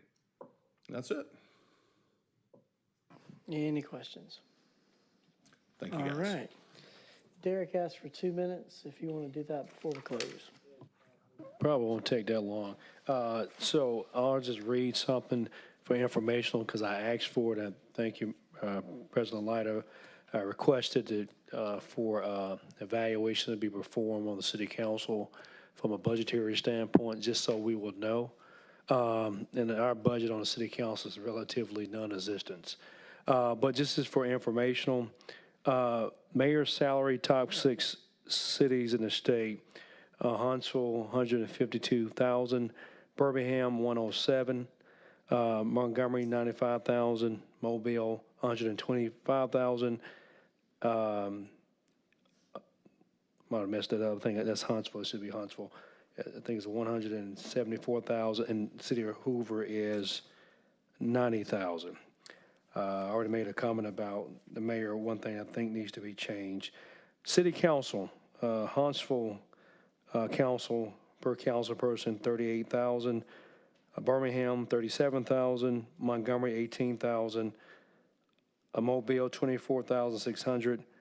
Tuscaloosa, 39,000. And the city of Hoover, $7,200, so $7,200. So if you want to make any change to the pay scale for the council and or the mayor, that has to be done in this fiscal year for the following. It has to be done a certain period of time before. That'll be a decision that the council may, if any. I'm used to not getting paid for city government, so it's okay. But this is the perfect time to discuss that if we want to make any type of changes. Thank you. All right, well, as we've done in years past, I'll put together a spreadsheet. All of you send me your concerns. What I do is I take that spreadsheet, put it together, get it to the two of you, and get it to the mayor, and show you kind of where we are, unofficial tally on certain items. I've heard from most of the council on a few items already, so we're already in that process, but we'll take this plus what you're going to give us in a special call meeting and put that together and get that to you as quickly as we can. Any other comments before we close?